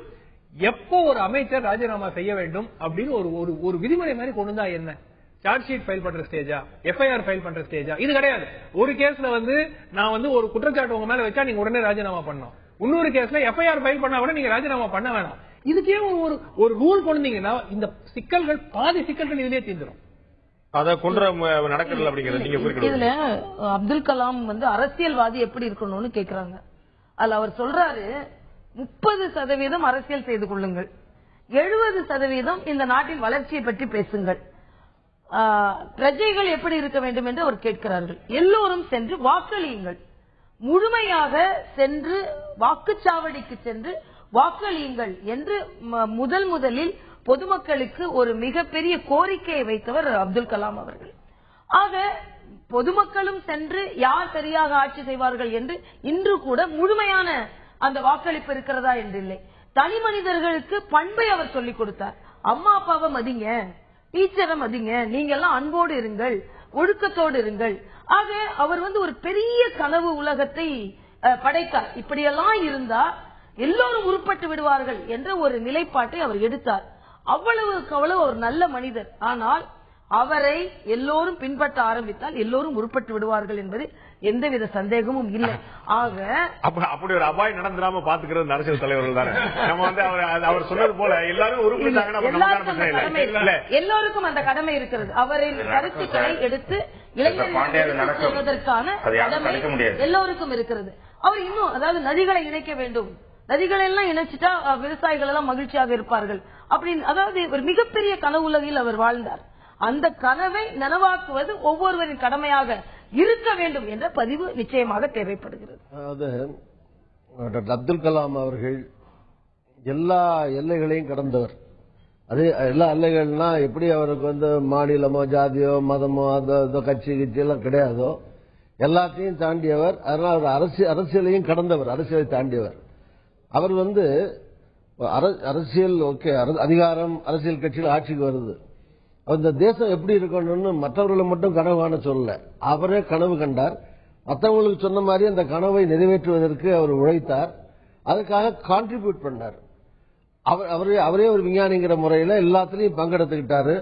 தேசம் எல்லா விதத்திலையும் வளர்றதுக்காக அவர் அவரே காரணமாகவும் இருந்து பண்ணாரு. உதாரணமா நீங்க இப்ப கல்லூரிகள் சொல்லும்போது சொன்னாரு, கல்லூரி இன்ஜினியர் நிறைய இந்தியா தமிழ்நாட்டில் 500 காலேஜ் இருக்கு. இந்தியா பூரா லட்சக்கணக்கான இன்ஜினியர்களே வர்றாங்க. நான் இன்ஜினியர்களை நான் எதிர்பார்க்கவில்லை. இன்ஜினியர் வேலை தேடுற இன்ஜினியரா வரக்கூடாது, ஒவ்வொரு இன்ஜினியரும் வேலை கொடுக்கிற இன்ஜினியரா வரணும். ஒவ்வொருத்தரும் ஒரு 3 பேர் 4 பேருக்கு வேலை கொடுக்கிற இன்ஜினியரா வரணும். எப்படி வரணும்? என்டர்பிரைன்ஷிப் வரணும். அதுக்கு ஏது அவங்கள்ட்ட எல்லாருக்கும் முதலீடு இருக்குமா? அப்ப என்ன செய்யணும்? உடனே வங்கிகள் என்ன செய்யணும்? அதுக்கு வங்கியில் அதுக்கு ஒரு ஃபண்டை உருவாக்கணும், அவர்களுக்கு அந்த கேபிட்டல் கொடுக்கணும், முதல்ல கொடுக்கணும். இது மாதிரி எதுக்கும் எல்லாத்துக்கும் தீர்வு சொன்னார். அதனாலதான் 2020 வரும்போது அரசாங்கத்துக்கு, மக்களுக்கு, இளைஞர்களுக்கு, எல்லா துறைகளுக்கும், நோயற்ற சமுதாயம், அது மாதிரி வறுமை இல்லாத பாராளுமன்றத்துக்கு சொன்னார். போல திரு அப்துல் கலாம் திரு தாமும் குறிப்பிட்டது போல ஒட்டுமொத்தமா சமுதாயத்துக்கான பொது கருத்துக்களை சொல்வதை விட அதிகமாக தனி மனிதர்கள் சென்று சேர வேண்டிய கருத்துக்களை அதிகமா சொன்னார். நீ என்ன செய்யணும், நான் என்ன செய்யணும், வீட்டுல அதிகமா சரி, அவங்க சொன்ன போல நல்லவனாரு, அடுத்தவங்க கெடுக்காத, இன்னொரு சாதாரண விஷயங்கள். இப்ப இது போன்ற விஷயம் நீ சொல்றது ஒரு ஆண்டர்பிரனரா ஒருத்தர் வரணும் அப்படின்னா உடனடியா அரசாங்கம் வந்துருது. அங்க உடனடியா அவனுக்கு பேங்க் லோன் கிடைக்கிறது, வேலை வாய்ப்புகள் இருந்து நம்ம சொல்லக்கூடிய வேலை வாய்ப்புகள் இருந்து தொழில் முனைவோருக்கான வாய்ப்பு இல்லாமல் இருந்து ஸ்கில் இல்லாம இருந்து பல விஷயங்கள்ல உடனடியாக அரசுடைய முகமாக இருக்கக்கூடிய அதிகாரிகள் அவர்கள் ரிஜிடா இருக்கக்கூடிய தன்மை. ஒரு சாமானியமா ஒரு கிராமத்துல தர்மபுரியில கிருஷ்ணகிரியில ஒரு அதிகாரி ஒருத்தர் வெளியே வர்றான், ஒரு மாணவன் வெளியே வர்றான்னு அவனுக்கு எவ்வளவு பாடுபட வேண்டியிருக்குன்னு நான் பாக்குறோம். இது இந்த தனி மனித மாற்றம் என்னை கொண்டு போறோம். நம்ம ஒரு சிலையாவோ ஒரு நினைவு மண்டபமாவோ அப்துல் கலாம் இருந்தார் அப்படின்னு சொல்லி முடிக்க போறோம். அதாவது தனி மனிதர்கள், சமுதாயம், அரசாங்கம் எல்லாருக்கும் ஒரு அறிவுரை சொல்லியிருக்காரு. அதுக்கான தகுதியான மனிதர் அவர், அதுக்கான அறிவாற்றல் நிறைந்த ஒரு மனிதராக உலகம் முழுவதும் அவர் மதிக்கப்படுறார் இன்னைக்கு. சோ இப்ப நீங்க பார்லிமெண்ட்டுக்கு ஸ்டார்ட் பண்ணீங்க, பார்லிமெண்ட்டை பத்தி கேட்டீங்க. பாராளுமன்றமும் எல்லா நாடுகள்லயும் இப்பெல்லாம் பரவலா முந்தி மாதிரி இல்ல, அடிக்கடி ஆரம்பிச்சிருச்சு. எந்த பாராளுமன்றத்துல பார்த்தாலும் கூச்சல், குழப்பம், இந்த மாதிரி பிரச்சனைகள்லாம் இருக்கதான் செய்யுது. அதே மாதிரி இப்ப இந்தியாவிலையும் நடக்குது. அது நண்பர் நீங்க என்னோட நிறைய பாராளுமன்றங்கள் பார்த்திருப்பீங்க. என்னோட தனிப்பட்ட அனுபவத்துல சிங்கப்பூர்ல நம்ம லிட்டில் இந்தியால கலவரம் நடந்த பிறகு நாங்க சிங்கப்பூர் செல்லக்கூடிய வாய்ப்பு கிடைச்சது. அங்க பாராளுமன்றத்தை பார்க்க வாய்ப்பு கிடைச்சது. அங்க அரசை விமர்சிக்கிறாங்க, எதிர்கட்சி எம்பிக்கள் விமர்சிக்கிறாங்க. அவ்வளவு பொலைட்டா பவ்யமா சரியா விமர்சிக்கிறாங்க. எதிர்கட்சி ஆளுங்கட்சியும் பதில் சொல்லுது. அவங்க எல்லாம் சொல்றாங்க. எங்கேயுமே தூத்தும் லடாய் சண்டை போடுற விஷயம் இல்ல. அவர்களுக்கான கேள்விக்கு பொறுப்பான பதில். கேலி செய்கிறார்கள், கேலி பண்றாங்க, சிரிக்கிறாங்க, எல்லாமே இந்த லைட்டர் வெயிட் சீரியஸா நோக்கம் திசை திரும்ப கவனமா இருக்காங்க. நம்ம திரு சுமன் சொன்ன போல நீ ராஜினாமா பண்ணு, நான் ராஜினாமா பண்ண, நீ பண்ணியா இல்ல. எதிர்கட்சிகளும் பிரச்சனைகளை எழுப்பலைன்னா என்ன ஆட்சி செம்மையா இருக்க முடியாது. தவறுகளை அது பிஜேபி எதிர்கட்சியா இருக்கும்போது இருக்கட்டும், காங்கிரஸ் எதிர்கட்சியா இருக்கட்டும், எதிர்கட்சியுடைய கடமைங்கிறது என்ன?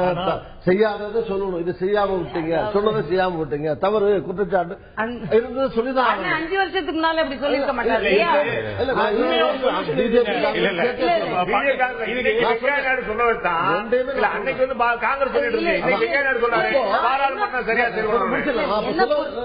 நான் என்ன சொல்ல வந்தேன்னா, நான் ஒரு கட்சின்னு சொல்ல நீங்க கவனிக்கல. நான் பிஜேபி காங்கிரஸ் சொன்ன யாரு எதிர்கட்சியில இருந்தாலும், எதிர்கட்சியில் இருக்கும் போது அரசாங்கம் செய்த தவறுகளை சொல்றது அவருடைய கடமை. அது அப்போ அதுல ஆட்சியாளர்கள் பொறுமையா இருக்கணும். நீங்க சொன்ன மாதிரி, நண்பர் சொன்ன மாதிரி, அவர் கீழே பிரதமர் இருக்காரு, அமைச்சர்கள் இருக்காரு. எதிர்கட்சியில வேணா 10 எம்பி சத்தம் போடலாம். அதுக்கு பதில் சொல்றதுக்கு ஆளுங்கட்சியில் இருக்கிற 10 எம்பி சத்தம் போடக்கூடாது. அதுக்கு பதில் சொல்ற கெப்பாசிட்டி, திறமை உள்ள பிரதமர் அமைச்சர்களோ பதில் சொல்லணும். அதை பொறுமையா கொண்டு போய் கடமை. எல்லாருக்கும் ஹெட்போன்ஸ் ஏற்கனவே இருக்கு. அந்த ஹெட்போன்ஸ் எல்லாரும் கம்பல்சரியா போட்டுக்கிட்டு இந்த வெள்ள கத்துறாங்கல்ல, எவ்வளவு நேரம் கத்த முடியும்? நாள் பூரா கத்த முடியுமா? இவங்க என்ன நடக்குது? 1/2 மணி நேரம் சத்தம் போடுறாங்க, உடனே அட்ஜஸ்ட்மெண்ட் வாங்கிடுறாங்க. நாள் பூரா கத்துங்க. எவ்வளவு நேரம் கத்த முடியும்? ஹெட்போன்ஸ் நாங்க மட்டும் பேசிட்டே இருப்போம் நடத்தினாக்க என்ன நடக்கும்? இல்ல மக்கள் கேட்கிற கேள்வி இது பண்ணி ட்விட்டர்ல கூட போட்டுருக்காங்க. பாலமுருகன் உங்களுடைய கருத்தை பகிர்ந்து கொள்ளுங்க. அரியலூர் பாலமுருகன் உங்களுடைய கருத்து. சார் வணக்கம் சார். வணக்கம், சொல்லுங்க சார். வணக்கம் சார். நான் சுத்தமல்லி கிராமத்திலிருந்து, அரியலூர் மாவட்டம் சுத்தமல்லி கிராமத்திலிருந்து பேசுறேன் சார். சொல்லுங்க.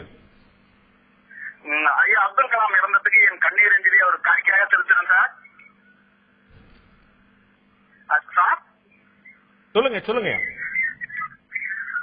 என்னை போன்ற இளைஞர்கள் கோடான கோடி கண்ணீர்களையும் ஐயா அப்துல் கலாமுக்கு காணிக்கையாக செலுத்துறேன் ஐயா.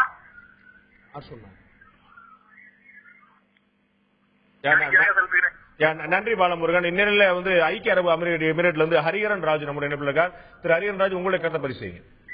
வணக்கம் சார். நான் ஹரிஹர ராஜு, யுஏஇ அபுதாபியிலிருந்து பேசுறேன். சார், நீங்க ஒரு கருத்தை இங்க வந்து வலியுறுத்துறதுக்காக முயற்சி பண்றீங்க. அதாவது அதுக்கப்புறம் ரெண்டாவது முறையா அப்துல் கலாம் ஜனாதிபதியா ஆயிருக்கலாம் அப்படின்ற மாதிரி. ஆனா எனக்கு பொதுவா மனசுல படுறது என்னன்னா, அவரு வந்து ஃபர்ஸ்ட் கொடுத்த அங்கீகாரமே அவரால நிறைய சாதிக்க முடியுது. அதனால நிறைய தாமு சொல்ற மாதிரி நிறைய இம்பாக்ட்ஸ் இருக்கு. அவர் ரெண்டாவது முறை வந்திருந்தா கூட இந்த அரசியல்வாதிகள் மத்தியில் ஒன்னும் பெரிதா சாதிக்க முடியாது. ஆனால் அதுக்கு இந்த அரசியல்வாதிகள் எல்லாம் நல்லவர்களா ஆன பிறகு வேணா அவர் கருத்து வந்து சாதிக்க முடியும். அவர் விருப்பப்பட்டிருந்தாலும் அரசியல் அனுமதிச்சிருக்க மாட்டாங்க அப்படின்னு சொல்லி சொல்றீங்க. இந்த அரசியல்வாதிகள் எல்லாம் சேர்ந்தா ஒரு ஜனாதிபதி ஆக்குனாங்க. அதை மாற்ற முடியாது. இரண்டு நன்றி திரு ஹரிஹரன் ராஜு, உங்களுடைய கருத்துக்கள். இரண்டு ஆட்சிகளை பார்த்திருக்காரு காங்கிரஸ், பாஜக இரண்டு ஆட்சியை பார்த்திருக்காரு. அதை தாண்டி செயல்படக்கூடிய திறன் நிச்சயமா அவருக்கு இருந்தது. அரசியல்வாதிகளால் அவரால் சமாளிக்கப்பட முடியாதவர்கள் அவர்களை மிக கடினமான சந்தர்ப்பம் இப்ப சொன்னா நம்ம அரசியலாகக்கூடிய அபாயம் உண்டு. மிக கடினமான சந்தர்ப்பங்கள் அவர் அரசியலை கையாண்டார். அதுக்கான பழுத்த அனுபவம் இருந்தது என்பதை நாம் மறந்துட முடியாது. ஒரு சிறிய இடைவெளிக்கு பிறகு நாம் விவாதிக்க இருக்கிறோம். எளிமை அவருடைய மிகப்பெரிய அடையாளமாக இருந்தது.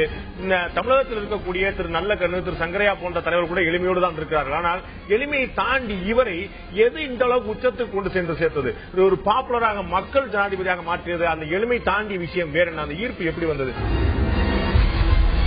கலாமின் வெற்றிக்கான காரணம் மக்கள் எழுச்சியா அரசு அங்கீகாரமா என்ற தலைப்பில் விவாதித்துக் கொண்டிருக்கோம். ஒரு மேதையாக மக்கள் தலைவராக இருந்த ஒரு மாபெரும் மேதை தன்னுடைய இன்னுயிரை நேற்று இழந்திருக்கிறார். எப்போது போனாலும் நம்முடைய அவர் உயிரிழந்திருந்தாலும் கூட நிச்சயமாக நம்மோடு தான் எந்த நேரம் இருந்து கொண்டே இருக்கிறார் என்பது போல் அவர் சொல்லிக் கொடுத்த விஷயங்கள், அவர் பேசிக்கொண்டே இருந்த விஷயங்கள், அவர் முயற்சி செய்து கொண்டே இருந்த விஷயங்கள் நிச்சயம் நம்மளோட உழவிக் கொண்டே இருக்கும். நான் திரு தாமு அவர்கிட்ட கேட்க விரும்புகிறேன். இறுதியாக சுருக்கமாக உங்களுடைய கருத்துக்கள்.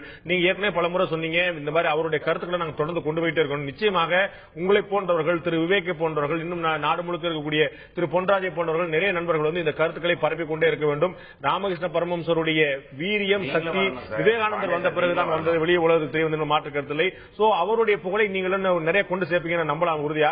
இந்த விஷயத்துல அவருடைய எளிமை, அவருடைய அணுகுமுறை, அவர் அடுத்த தலைமுறைக்கு கொண்டு சேர்க்க வேண்டிய விஷயம், அதனுடைய உங்களுடைய முயற்சி, உங்களுடைய பங்களிப்பு சுருக்கமாக திரு தாம். சார், ஒன்னே ஒண்ணுதான் சார். அம்மா அப்பாவோட அவ எந்த நேரத்திலும் பிரிஞ்சிருக்க கூடாதுன்னு சொல்லிட்டார் சார். அம்மா அப்பா விட்டு பிரிஞ்சாக்க அவனோட டோட்டல் எனர்ஜி போயிடும் சொல்லிட்டாரு. வீட்டுல இருக்கிற உறவு முறைகளுக்கு இம்பார்ட்டன்ஸ் கொடுக்க சொல்லிட்டாரு. அக்கா தம்பி எல்லாருக்கும், மாமனார் மாமியார் எல்லாருக்கும் ஃப்ரெண்ட்ஷிப் இருக்கணும்னு சொல்லிட்டாரு. இந்த உறவு முறைகளை விரிசல் ஏற்பட்டாலே அந்த ஃபேமிலியில எக்கனாமிக்கலா டவுன் ஆகும், டோட்டல் வளர்ச்சி வராதுங்கிறது தெளிவா சொல்லிட்டாரு. அப்ப ஃபர்ஸ்ட் அவர் கொடுக்கிற முக்கியத்துவம் ரிலேஷன்ஷிப். ரெண்டாவது செல்ஃப் டெவலப்மெண்ட். அவனுக்கு உள்ள போய் அவனுடைய நிலையை பார்க்கணும். Life is full of possibilities சொல்லுவார். செல்ஃப் டெவலப் பண்ணதுக்கு அப்புறம் ஸ்கில் டெவலப்மெண்ட் ரொம்ப முக்கியம். ஒரு ஸ்கில் டெவலப் ஆயிடுச்சுன்னா அது பர்டிகுலர் டேல நின்று போயிடக்கூடாது. சஸ்டைனபிள் டெவலப்மெண்ட், தொடர் வளர்ச்சியா இருக்கணும். அதுக்கு ஒரு தனி மனிதனா அவனுக்குள்ள அவன் எப்படி அப்கிரேட் பண்ணிக்கிறான் அப்படிங்கிறதுக்கு தான் அவரு சொல்றதுக்காக இவ்வளவு நாள் போய்கிட்டே இருந்தார். ஆனா நிறைய கருவிகளை எங்களுக்கு கொடுத்துட்டு போனதுனால இந்த பயணத்தை நாங்க தொடர்ந்து நிறைவேற்றிக்கிட்டேன். நிச்சயமா கலாம் சார் உடல் ரீதியா இல்லைனாலும் உணர்வு ரீதியாகவும் ஞானமாக இருக்கிறார். பேசுறீங்க இது காரணமா அது காரணமான ஒரே ஒண்ணுதான் சார் காரணம். இந்த அளவுக்கு ஒரு ஸ்டார் ஆகிறதுக்கு ஒரே காரணம் அவருடைய இன்டெலெக்சுவல் ப்ராப்பர்ட்டி, அவருடைய ஞானம் மட்டும்தான் அவரை உயர்த்திருக்கிறதே தவிர வேற நிச்சயமா குறைய சொல்ல முடியாது. தாண்டி அவருடைய ஆத்ம சுக்தி, அவர் வந்து இவ்வளவு ஒரு பரிசுத்தமான ஒரு ஆத்மா இருந்த ஒரு முக்கியமான காரணம். திருமதி தமிழிசை, உங்களுடைய சுருக்கமான இறுதியான கருத்து. அவர் எதை போதித்தாரோ அதை அவர் கடைபிடித்தார். மிக முக்கியமானது. இவ்வளவோ பேர் போதிப்பார்கள், அதை நீ கடைபிடிக்கிறியா என்று பார்த்தால் இளைஞர்கள் ஒரு உதாரணமாக இருப்பது. இளைஞர்கள் ஈர்க்கப்பட்டதற்கு மிக முக்கிய காரணம் எதை சொன்னாரோ அதை அவர் கடைபிடித்தார். இன்னொன்று அக்கறை, தனி மனிதர் மீது உள்ள அக்கறை, சமுதாயம் மீது உள்ள அக்கறை, இந்த நாடு முன்னேற வேண்டும் என்ற அக்கறை, அணுகுமுறை. இளைஞர்களிடமும் நான் எல்லாவற்றிற்கும் மேலாக அவர் சொன்ன செல்ஃப் இம்ப்ரூவ்மெண்ட், நான் அதை இன்னும் கொஞ்சம் மாற்றி செல்ஃப்லெஸ்னஸ். தனக்கு என்று எதையுமே நினைத்துக் கொள்ளாமல் ஒரு அப்பட்டமான ஒரு தலைவர் எந்த அளவிற்கு இந்த நாடு முன்னேற வேண்டும் என்ற ஒரு செயல்திறனை, செயல்பாட்டை இந்த இளைஞர்கள் காண்பித்தது மட்டுமல்ல, என் நாடு ஏழை நாடு என்று அதே நிலையில் இருந்து கொண்டிருக்க கூடாது, என் நாடு உலகத்தில் உள்ள வல்லரசு நாடாக மாற வேண்டும் என்று தாட் டு தி மேக்சிமம். இவை எல்லாம் எளியோருக்கு எளியராக இருந்தாலும் என் நாடு மிக வலிமைக்கு வலிமையான நாடாக மாற வேண்டும், அதற்கு தனிமனித வலிமையும் வேண்டும், சமுதாய வலிமையும் வேண்டும், அரசின் வலிமையும் வேண்டும் என்று மிக ஆணித்தரமாக நினைத்தது, சுயநலமற்று நினைத்தது. உங்களுடைய இறுதியான கருத்துக்கள். கோயம்புத்தூர்ல அவருடைய நண்பர் அவர் வீட்டில் போன சம்பவத்தை பற்றி சொன்னார், சம்பத். அதே மாதிரி நானும் அவரை ஜனாதிபதி போய் பார்த்திருக்கேன். நூற்றுக்கணக்கான அறைகள் இருக்கிற அந்த மாபெரும் வளாகத்துக்குள்ள, கட்டடத்துக்குள்ள அவர் யாரையும் அனாவசியமா அவர் தங்க சொந்தக்காரங்கள்ல இருந்து யாரையும் யாரும் இல்ல. ஒரு மூலையில அவர் ஒரு சின்ன சேர்ல மூலையில அப்படியே முழுங்கினபடியே எங்காவது ஒரு மூலையை தேடிதான் கண்டுபிடிக்கணும் எங்க ஜனாதிபதி உட்கார்ந்துருக்காரு. அந்த மாதிரி ஒரு ஓரத்துல உட்கார்ந்து இருப்பார். சம்பத் சொல்றாரு, நான் பார்க்க போனேன், என்ன பெட்ரூம்ல கூட்டி போனாரு, நான் உள்ள போனா ஒரு சாதாரண கட்டில் ஒரு ஏழை எளிய ஒரு ஆள் படுத்து கிடக்கிற மாதிரி ஒரு ரூம். அது ஒரே ஒரு கையில் தொங்கிட்டு இருக்கு மேல. நைட்டு படுக்கும்போது கட்டிட்டு படுத்துக்கிறதுக்கு ஒரு லுங்கி மட்டும் தான் கிடந்துச்சு உள்ள அப்படின்னு. அது மாதிரி பிரதமர் காமராஜர் எல்லாம் சொல்லுவாங்க, சாகிற போது 100 ரூபா தான் இருந்துச்சு கையில இருந்தது, 2 கட்டிக்கு 2 வயசு எளிமையோட உருவமாக. அதாவது ராஜபாட்டைன்னு சொல்றோம் அந்த சாலைய, அது ஜனாதிபதி மாளிகை, இந்த நாட்டுடைய மிகப்பெரிய மாளிகை, அது எந்த ஸ்டார் ஹோட்டல். ஒண்ணு அவருடைய ஞானம், அவருடைய அறிவு, இன்னொன்னு அவர் இவ்வளவு புகழ், இவ்வளவு செல்வாக்கு, இவ்வளவு பெரிய பதவி இருக்கிற போது அவற்றையெல்லாம் அவர் எல்லா வகையிலும் நாட்டுக்கும் மக்களுக்கும் பயன்படுத்தணும், மக்கள் வளரணும்னு அவர் எண்ணிய எண்ணம், அதற்காக அவர் உழைத்த உழைப்பு, அவர் பேசிய பேச்சுக்கள், அவருடைய எழுத்துக்கள், இது அவருடைய வாழ்க்கை, இதெல்லாம் என்றைக்கும் இந்த நாட்டினுடைய இளைஞர்களுக்கு, மக்களுக்கு ஒரு போதனையாக பொக்கிஷமாக இருந்து மக்களாலே என்றைக்கும் போற்றப்படும், கௌரவிக்கப்படும். அவருடைய நினைவு யார் வரலாம் போகலாம், ஆனால் ஒரு மக்கள், நான் சொன்ன மாதிரி ஒரு மக்கள் ஜனாதிபதியாக, மக்களோடு, அதுவும் குழந்தைகளோடு குழந்தையாக, இளைஞர்களோடு இளைஞராக என்றைக்கும் அவர் இந்தியாவிலே வாழ்ந்து கொண்டிருப்பார். அவருடைய நினைவு எப்போதும் இருக்கும். உங்களுடைய சுருக்கமா அறிவு கூர்மை நிறைய பேருக்கு இருக்கு, இவருக்கும் இருந்தது. எளிமை, நிறைய பேர் எளிமையா இருக்காங்க, இவரும் எளிமையா இருந்தார். என்ன பொறுத்த வரைக்கும் ஒரு சின்ன சுருக்கமா ஒரு சின்ன இன்சிடென்ட் சொல்றேன். அவருடைய டிஸ்டிங்விஷிங் ஃபீச்சர் அந்த கன்சர்ன், மற்றவர்களுக்கான அக்கறை. முஸ்லிம் எஜுகேஷன் சொசைட்டி ஆம்பூர்ல ஃபங்க்ஷன், நான் அந்த ஃபங்க்ஷன் ஆங்கர் பண்றேன். இவர் 1 hour லேட், ஹெலிகாப்டர்ல ஏதோ ஸ்நாக் ஆயிடுச்சு, 1 hour லேட்டா வராரு. ஸ்டேஜுக்கு போறாரு. உடனே நேரா ஸ்டேஜுக்கு போய் ஃபங்க்ஷன் ஆரம்பிக்கல, நேரா முன்னாடி போய் பசங்க கேக்குறாரு, எப்போ வந்தீங்க இங்க? 10:30 மணிக்கு ஃபங்க்ஷன் ஆரம்பிக்கணும், ஒரு 11:30க்கு வந்திருக்காரு. பிள்ளைங்க எல்லாம் முன்னாடியே 9 மணிக்கு கூட்டு நிக்க வச்சுட்டாங்க. பிள்ளைங்க சொல்லிருச்சுங்க, 9 மணில நின்றுட்டு இருக்கோம். கூப்பிடுறாரு ஆர்கனைசர்ஸ், 9 மணில நிக்கிறாங்க, இப்ப 12 மணி ஆக போகுது, அவங்களுக்கு பசி எடுக்காதா, கொஞ்சம் போய் ஒரு பாலும் ஒரு பிஸ்கட் எங்கேயாவது வாங்கிட்டு கொடுங்க பிள்ளைகளுக்கு. இது ஒரு ஜனாதிபதி கற்பனை செய்து பார்க்க முடியுமா? என்ன பொறுத்த வரைக்கும் அந்த கன்சர்ன், அந்த அக்கறை, அந்த ஆத்மா, அந்த நல்ல உள்ளம். திரு கலாமுடைய பெயர், அவருடைய புகழ் என்றென்றும் இந்த நாட்டில் நிலைக்கும் என்று மாற்று கருத்து இல்லை. அதே சமயம் தயவு செய்து அவர் சொன்ன கருத்துக்களையும் நாம் முழுமையாக கவனிக்க வேண்டும் என்பதுதான். இஸ்ரோல இருந்தார், டிஆர்டிஓல இருந்தார், பொக்ரான் 2 அணுகுண்டு உற்பத்தியில் மிக முக்கியமான பங்கு வைத்தார். பிரதமருடைய அறிவியல் ஆலோசகராக இருந்தார். இந்த நாட்டுடைய 11வது குடியரசுத் தலைவராக இருந்தார். அவர் அடையாத பதவி இல்லை, வைக்காத வேலையில, பார்க்காத வேலையில எல்லாமே செய்து பார்த்தார். எல்லாவற்றையும் தாண்டி உங்களுக்கு பிடித்தது எது விஞ்ஞானியாக மட்டும் கேட்டும்போது அவர் சொன்னார், ஒரு ஆசிரியர் பணி தான் எனக்கு மிகவும் பிடித்தது, ஒரு ஆசானாக இருக்கத்தான் விரும்பினேன், நிறைய விஷயங்களை நான் என்னுடைய பிள்ளைகளுக்கு, என்னுடைய குழந்தைகளுக்கு சொல்லித்தர விரும்பினேன் சொன்னார். நிச்சயமாக திரு கலாம் அவர்கள் ஏராளமான நண்பர்களோடு இணைந்து எழுதிய புத்தகங்கள் நிறைய இருக்கின்றன. அவர் வெளிப்படையாக பேசிய விஷயங்கள், மாணவர்களோடு மக்கள் தொடர்பு கொண்டு பேசிய விஷயங்கள் நிறைய இருக்கின்றன. அவருடைய கருத்துக்கள் வீடியோவாகவும் ஆடியோவாகவும் நூலாகவும் நிறைய இருக்கின்றன. அவர் ஒரு நல்ல ஆசானாக நமக்கு நிறைய பாடங்களை கற்றுக் கொடுத்திருக்கிறார். கலாம் கற்றுக் கொடுத்த பாடங்களை நாம் கற்காவிட்டால், படிக்காவிட்டால், காலம் நமக்கு ஒரு கடுமையான பாடத்தை கற்பிக்கக்கூடிய அபாயம் இருக்கிறது. காலத்துடைய பாடம் கடுமையா இருக்கும், கலாமுடைய பாடம் எளிமையா இருக்கும். நாம் எதை கை கொள்ள போறோம் என்பதை காலத்தை பொறுத்த விஷயம். இந்த நிகழ்ச்சியில் கலந்து கொண்ட கருத்து விருந்தினர்கள் 4 பேருக்கும் நன்றி. உங்களுக்கும் நன்றி நண்பர்களே. இந்த நிகழ்ச்சியை நிறைவு செய்வதற்கு முன்னால், தற்போது டெல்லியில் ராஜாஜி மார்க்கில் உள்ள 11வது குடியரசுத் தலைவர் அப்துல் கலாமுடைய இல்லத்தில் அவருடைய தற்போதைய காட்சி பிரத்யேகமாக நம்முடைய தந்தி டிவிக்கு மட்டும் பிரத்யேகமான காட்சியோடு இந்த நிகழ்ச்சியை நிறைவு செய்கிறேன் நண்பர்களே. வணக்கம்.